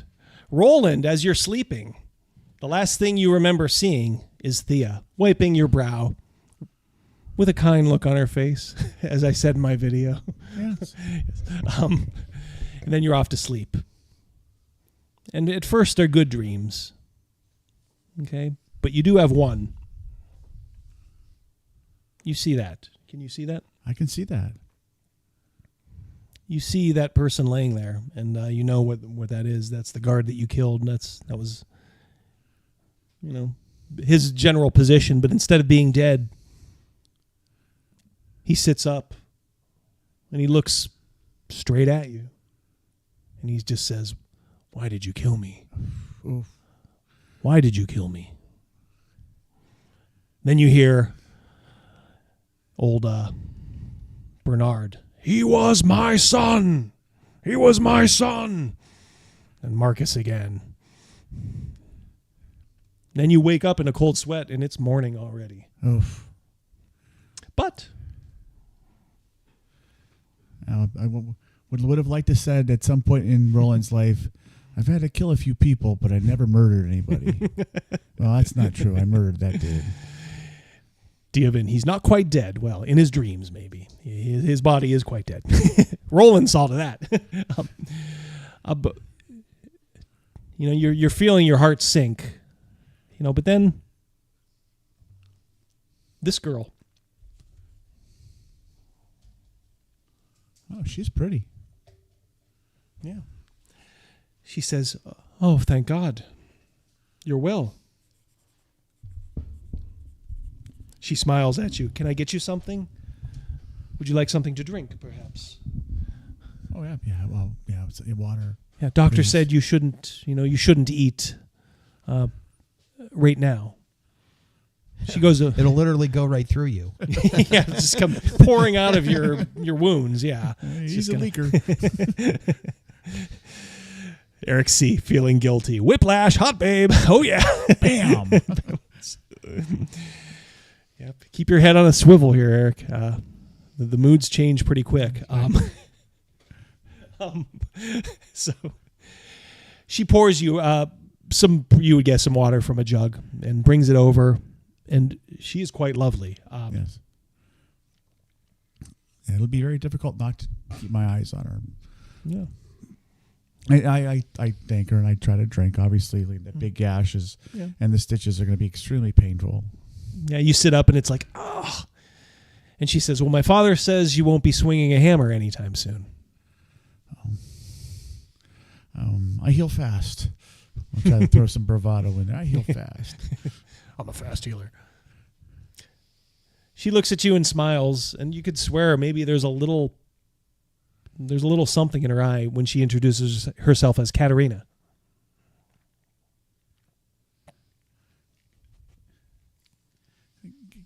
Katerina, that is a beautiful name.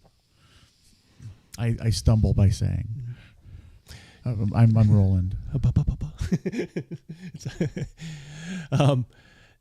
She says, "I knew your name was Roland, and you helped, rid our city of an abomination." I had to do something. I didn't know it was an abomination until after it was down. But by the way, why does your city have one of those? Well, that's what they're trying to figure out.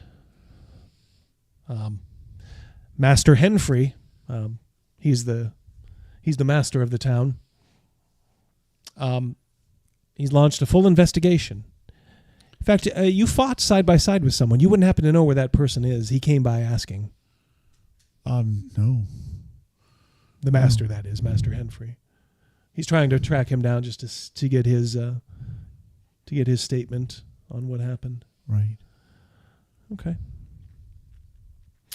Very well. She smiles and says, "Well, maybe we'll try to get some broth in you in a little bit." The leech says that that would be acceptable, and she says, "I make a very good beef broth." She smiles and says, "You're supposed to rest though, so take it easy." And you do. You are feeling it, like, ooh, ouch. I'll squeak out a thank you. Thank you, Katerina. Thank you. Okay. Give yourself 3 points back. Now, out in the wilderness, you wake up, the dawn, the sun strikes. What are you doing? I tended to my wounds the best that I could. I will make my way into town, back in. Remember, you said it was like about a good 5-minute journey into the woods or so. Yeah. You don't have to go very far. I'm gonna come back into the town. Mm-hmm. Okay. Get the donkey taken care of. All right. Well, there is a stable there. Yeah. And we'll say, people just kind of, it's business as usual. Although you do hear a buzz, the buzz about what happened. Yeah. At some point, maybe as you're just kind of going to and fro, we'll just say the 4 kids, I don't want to say kids, but they were like teenagers who apparently let this thing out from some sort of crypt. They're being led. There's a couple of guards, must be the town policeman essentially. And someone who looks like they're in charge. And they're just kind of walking down the street. What do you do? Make eye contact, but just keep going about my business. Okay. I mean, these kids letting that skeleton out almost killed me and my friend. Yeah. So it's not one of those like, oh, let boys be boys. Like. Yeah. All right. I'll tell you what. At some point later in the morning, it looks like that same group is just trying to like look into different places. Where are you going to spend the rest? There's not much in this town. There's a couple of businesses. It's a small village. There's the Good Hammer Inn. That appears to be the only place. I'll go back into there. Okay. I'll drop off the donkey at the stable to get him groomed and fed. And then I'll go over to the inn, get some breakfast. All right. When you walk in, it's pretty soon. Some of the people must have been in the crowd that came late and saw you. They say, "Oh, there he is. There he is." Good night, Overkill. See you, Joe. Well, good night, Overkill. Yep. Thank you for hanging with us. Yes, thank you. So I don't want to say you're mobbed, but a couple of people come over and, they say, "Thank you so much. You saved those kids." Well, you and your, is it your friend? Are you two traveling together? No, I just met him. Oh, well, you and that Roland fellow. Whew. You got a super chat. Yep, you got that. It's James, the magical. Thank you guys for the fun time. Well, thank you so much, James. We appreciate it. Thank you. Hope to see you back here next Wednesday. Every Wednesday, 7 p.m. Eastern Standard Time. Follow us on Twitch. yeah. Follow us on Twitch. Yeah. Be the first. Apparently, we're over there right now. This guy doesn't know how to run a game. I've ran games. I can run games around this. I could run circles around him. He's a misogynist. He's a misogynist. He has a woman who's a hooker. She's dumpy.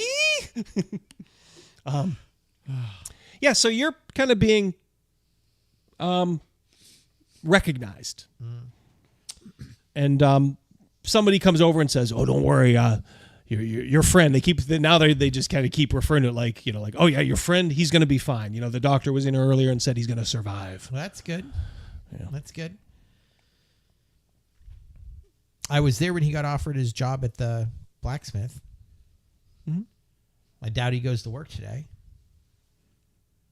I'm just making talk like I don't, I don't know that guy, right? And they're like, "Well, you two are going to get some free meals in this town." Well, and with that, the innkeeper comes over and says, "What can I get you? Thank you so much." He pats you on the shoulder. "What can I call you? What's your name?" Craven. "Oh, Craven. Thank you so much. You're going to get the hero's feast here." So he says, "What do you want to drink?" Juice. Juice. Apple juice. Remember when Ruby Rod was interviewing Corbin Dallas? Yeah. I picture it being like that, and I'm just kind of like, I don't want the glitz and glam. Yeah. You're like Bruce Willis. Yeah. And he sticks the mic in his face, and he just gives those one-word answers. That's kind of my character right now. I don't want this kind of attention. Dioven's I think he's cracked me off twice now tonight. So he's an up and comer. I need to take my Geritol and go to bed now. See you next week. Now that's a guy who gets it. Yep. That's a guy who gets it. He did his homework. That's right. He did his homework. Yeah, unlike some YouTubers I All right. You're, given, the royal treatment here. People come over. Some people just kind of nod as they're walking by, as people file in and out at the inn. And you see in the back, I have to my character has to get accustomed to the fact that after the beat up, and also we still need money. Like, we're going to be here for a little while. Mm-hmm. I guess in my head, I'm thinking we're going to be here for a couple of weeks. Is my mindset. It'd be natural to think, I guess. Yeah. For sure. You look over and Goran, remember the loudmouth from the paddy wagon? Yep, the redhead. Right? Isn't he a red? Yep. Yep. He, I'm going to have you make a roll here, amigo. Okay.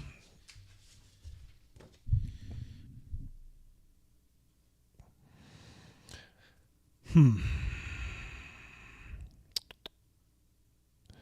to see what would work best here. I'm going to say probably just awareness. Okay, that's a 10. Yep. We're trying to roll under. What'd you get? 15. Okay. Yeah, he just looks at you and then turns away, just kind of smiles, nods his head. Mm-hmm. But really the morning kind of goes on like that. Of course the novelty wears off after a little bit, but every once in a while someone new will come in and be like, yeah, did you see over there? That's the one that took it down. And someone will come up and, yeah, can I have your autograph? Or, I have to start thinking of a plan for some gainful employment. Mm-hmm. I'd like to upgrade from a donkey to a horse. Mm-hmm. So yeah, well, those are things that in the back of my head. These are your dreams. Yeah. These are your dreams. This is not things I'm going to pursue today. Yeah. I'll actually ask. I'll say, do you know where the other gentleman was? The one that came to my aid? Oh, he's just over across the street at Ewan's. I'm sure he'd love to see you. I'll make my way over there. Okay. All right. You go over. And, sure enough, when you maybe walk over, you see out, it's a smithy. So, they are working. You can hear the ding ding of the hammer. You see Ewan out there swinging a hammer. When I'll try to catch his eye, I don't want to interrupt his work, but I'll catch his eye. Yeah, you probably don't want to walk up right. Somebody swinging a hammer. Right. Yeah, exactly. That's funny. There was a Mystery Science Theater short about being careful, and it was actually a welder, Jim. They were talking about when you approach a welder from behind, soft pressure on the shoulder, soft pressure. That was like the thing. And of course, the video, it was like one of those old safety videos from the 50s. The guy came over and just like turned him around, and the guy had an arc welder and, blinded the poor guy. You should YouTube welder pranks. Yeah, exactly. All right, so but Ewan says, "I know you. You did well last night. Where have you been hiding?" I was just across the street. I just came over. The gentleman that was with me in that fight off that skeleton. Have you seen him? They said he might be over here. He is indeed. I'm sure he'd want to see you. Were you two friends? Did you know each other? We met each other that night. Oh, well. What name are you giving Roland? You already gave it. Did you? You gave Roland? Yeah, you gave Roland, yeah. He's like, yes, Roland's inside. You said his name was Roland? Yes. I'll say okay. He says, Thea.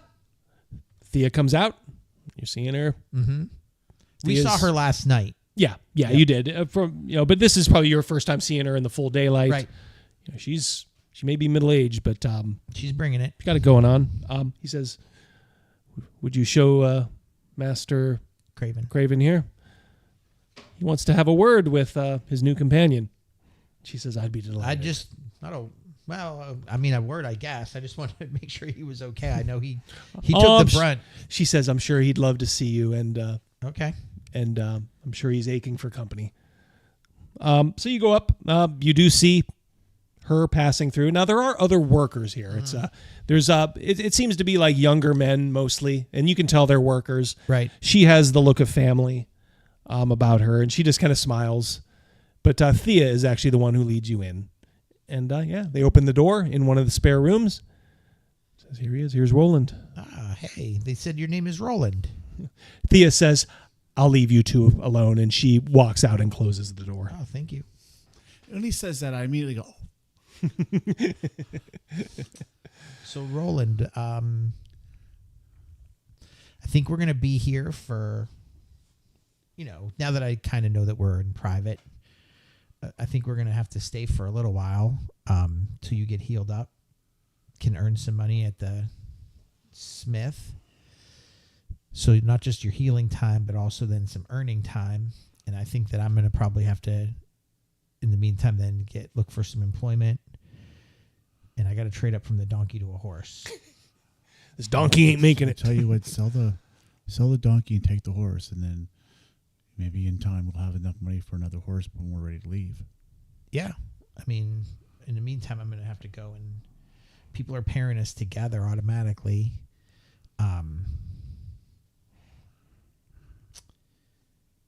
We got to watch out for that redhead so that he doesn't recognize us.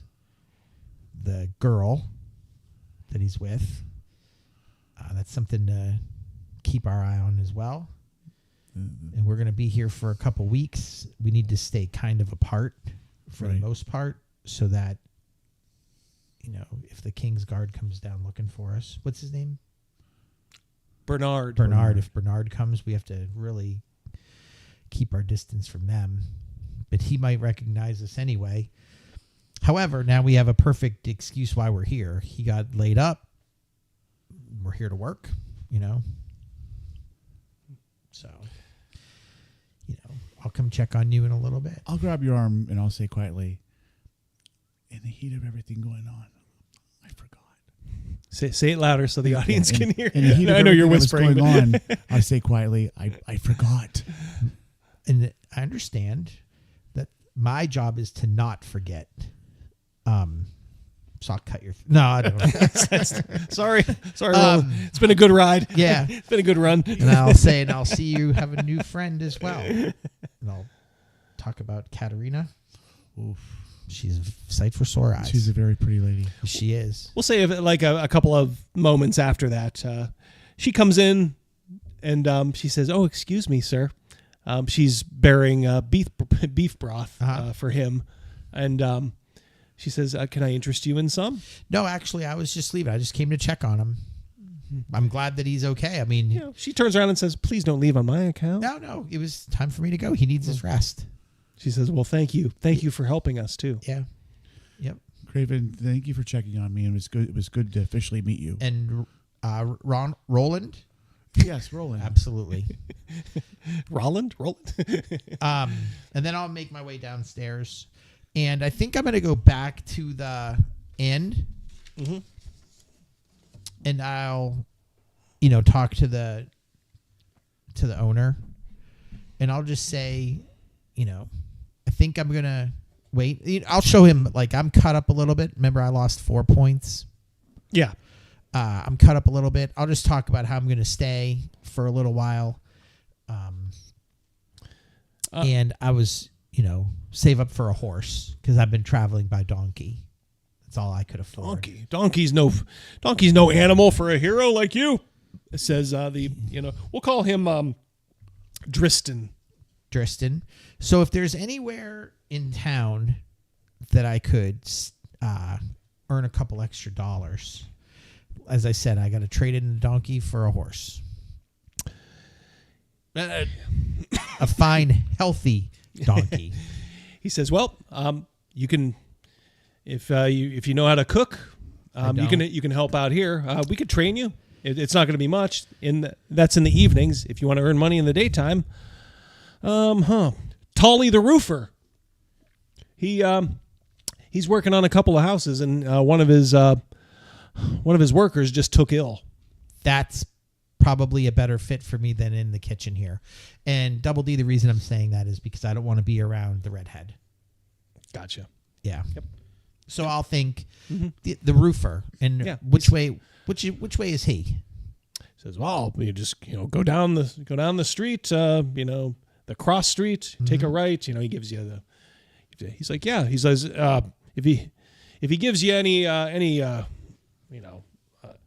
guff over it, just have him come back here. Tell him you come with my recommendation. Okay. Tell him Driston sent you, and unless of course he already knows that you're a genuine hero. I'll walk down there. Double D. All right, yeah. Yeah, essentially you get like the runaround. There's somebody there, like a younger lad, but he says no, he's on the job, but it's he tells you where the job is. I imagine you're just gonna go there. Okay, so you see him up there, and he's working by himself on a roof. And I'll say, hey there. He says, hey, what can I do you for? He's just shingling a. Driston sent me, said that you might need some help. Driston. Yep. Oh boy, sending the town drunks over to me now. Absolutely not.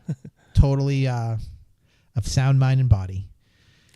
Just said that one of your workers took ill, and I could use some extra money, and you could use some extra hands. Well, that's true. As he keeps pounding, and I understand it's just temporary till your normal worker comes back, and I'm totally fine with that. I'm just a gypsy passing through.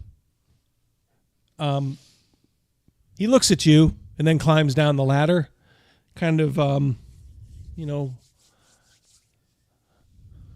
rubs his hands together, looks at you. Oh, he says, I think I saw you last night. Were you involved in that dust-up near the cemetery? There was a dust-up, and I was there, yes. Oh. Can you swing a hammer? Yes. Fake it till you make it. Right? Yep. All right.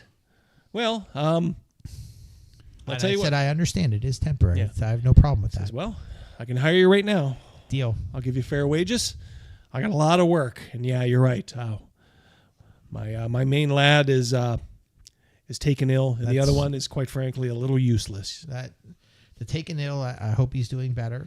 All right. I'll tell you what. Are you guys? Is there anything specific you want to do in the let's say in the next couple days, like 3 or 4 days, other than work and earn money? Lay low. Work. Okay. Work and lay low. Again, lay low. The innkeeper does throw you a bone. He says, "We have a small room. You can have it for free." Are you sure? Service. Yeah. He says yes. I'm fine by that tree. It's more like a closet than a room, but it does have a small bed in it. So, okay. Yeah, he does offer that to you.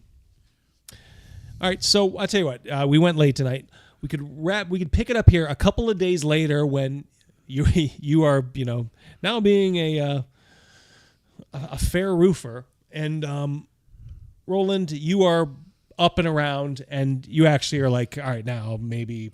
Right. Ewan is like, are you sure? Are you sure? Something. I could do something. You want to do something, yeah. Right? So he's introducing you to what you wanted from the start, which was just to earn money being a blacksmith. So right. he's showing you the ropes. And at nighttime, it is a small town. It's inevitable. Him and I are going to cross paths. I'm not going to ignore him. I'll talk about my day or whatever. Can each of you do a performance roll for me? Yeah. What kind of montage, how good of a job you do pretending that you're just newly acquainted companions? I actually rolled a 3. So you got it. I made it. 13, I did not make it. Did not? Okay. All right. We'll have to see how that plays out later. Yeah. That's all. We'll just say, if you're willing to, come across each other and acknowledge each other. We did fight together. It's not exactly. I can't stand this guy. Yeah, exactly. And you've already been healing up, right? Yeah. So are we saying then that maybe there's a couple of nights at the inn where you just kind of see each other, drink, and sit at the bar and shoot the shit together, right? Yeah, probably would draw even more attention if you pretended like, I don't know. Yeah. I don't know this guy. So to give the townsfolk, these two are now becoming friends, acquaintances. Yeah. Right. Yeah, Starting to see each other in the same spots. Yep. So yeah, we'll say that starts happening. We'll say it's about 3 or 4 days in. You guys are starting to get paid. I'll tell you how much next time. Yeah. And I still will go visit the donkey, even though I'm giving him away. Yeah. Like, you know. Well, you're selling it, did you say? donkey. I'm going to try to sell it, yeah. Or, sell it and We'll trade it plus that with some coin for a horse. All right, we'll say the stable master is keeping his ears open in case anybody passing through has need of it. Right. He says he could take it, but he couldn't give you for a donkey, whatever. It passes for top dollar. But yeah, he says he'll give you the baseline that you would expect. But he says if there's a better deal, he'll let you know. Just it's on consignment. It's on consignment. Yeah, the donkey's on consignment. All right. So that is all this week for Auto and Roland. Thank you guys for sticking around. Thank you, everybody. Yeah, thanks a lot, guys. Still about 30 people here. That's about our usual, which is fantastic. This went weird tonight. Weird in what way? Like, I don't know. This guy, this weirdo Jake, right? Jake, and then all of a sudden, like he had a couple cronies from Twitch come over. Yeah, see, you got to expect it. That's life on the internet. Yeah, it's gracious. Yeah, they'll have their fun. Look, we had our fun making fun of him and them. They're gonna have their fun. It's like a rap battle with Eminem and Right. Nothing personal. I mean, you guys are morons, but I still love you.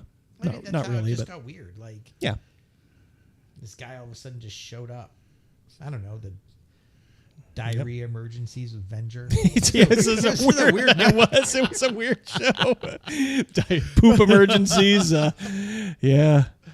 Like, where the hell did Venger go? And I'm like, we thought we lost him. If it was a technical thing, I'm sure I would have seen him on Twitter. And if you remember, the last time he was on was our first time using this new program. Yeah, so he was the first OBS guest. So we could not. Yeah, I hadn't figured it out yet. We did not. I boomered it up. Him. I boomered it Remember, up. We couldn't talk to him or he couldn't hear us. Right. And his voice was all like robotic. And it was so we couldn't really hear the interview. Well, I've learned a lot since then. And then tonight when he was on, I thought, oh man, we have another technical issue every time this guy's on. No, he left us. Yeah, it was. For once, it wasn't Double D and his Legion audio issues. Yeah. All right, guys. Thank you, hardcores, for sticking around. Hope you enjoyed the stream in general. Hope you enjoyed the little Otto and Roland. Didn't want to go too long tonight, so I just want to advance the story a little bit, set the stage. So, well, I think we did a great job of where we're stopping. Like, we're now just town folk for the next. Yeah, you're just earning money. Yeah. So you'll have to tell me if there's, let me know, when we plan this ahead of time, because that's what we do, right? Yeah. I'll send you the script. Yes. Yeah. Make your edits in red as usual. All right, guys. Love you all. Don't know if I love some of you Twitch people, but I love people like Charlotte and Eric, Travis, Meat, Ryan. Yeah, I got everybody. Sorcery. Yeah, sorcery. Yeah, that was probably the top one of the night. Our fearless moderator, Cal, as usual. Love you, Cal. Thank you so much. AA was here. Yeah. The other moderator. He's like the twin that gets shoved up in the attic. Not noticed so much. People are like, you have a twin? Where is he? Oh, we don't talk about it. No, we love you, AA. I think he's Australian, so he just can't get here. Mate. Good day, mate. So probably should have thought of that. Should have gotten another North American. Maybe I'll, if Cal ever wants me to, I'll make another one. Cal seems to handle this. Look, we probably had the worst that you could probably have right now. Damn camera's shaking. Sorry, guys. Where we had some people from Twitch come. It wasn't that bad. Just came over here, called me a poopy head, and that's it. Misogynist. Yeah, misogynist. All right, so they're giving him Twitch love, and my tale for the night has ended. So peace and love to you all. Peace. Good night, all. Yep. Thank you guys so much. I'll take you out, and we will see you next week, 7 p.m. Even you Jakey boys can come back. I'll have my witchy poo hat on. Peace. Love you. Hey, man. man. Is that Double D? Yeah, man. Well, turn it up, man. Let's just go in and like kill all the orcs, right? They're the bad guys. Who gives a shit? We just hack and slash and we loot their dead bodies, right? Hack and slash, kill them all. You know, conquer the infidels. Boy, that campaign sounds like a barrel of fun, doesn't it? Somebody who's opening a refrigerator and leaning in, right, is the language of a woman. Somebody who's opening their refrigerator and being cut off halfway through that lean is the voice of like a mermaid or a siren. Right? Stardust speaks to you. This is not the face of the hobby anymore. And I think there's been mistakes made in years past where people assumed that D&D players were all, you know, white dudes in a basement. Which has been a faulty assumption for a lot of years and gets more and more false every day. And so it's, in my viewpoint, honestly, guys like me can't leave soon enough. We got to put a little hot sauce on the taco. You know what I mean? We want this dwarf to be the dwarfiest dwarf. Right. We want the elf to be the elfiest elf. And just the dashiest dash of Tabasco. Their voices need to carry across water. I'm a creative. It's a huge drain, right? Because fans can be awful. I have an important message for you. You did it! It's graduation day! Yay! Yay! Yay! Happy graduation day! You all earned one of these babies. And now, a word from our beloved principal.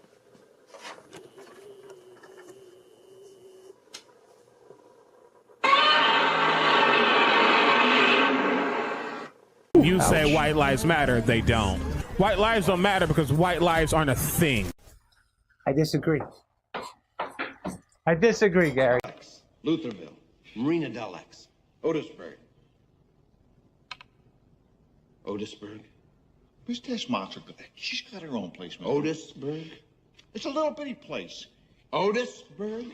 Okay, I just wipe it off. That's all. It's a little town. We'll do it live. Okay. We'll do it live! Fuck it! Do it live! I'll write it and we'll do it live! Fucking thing sucks! In 5, 4, 3. Great sandwich. Thank you. I enjoyed having you here. You're a very good co-host.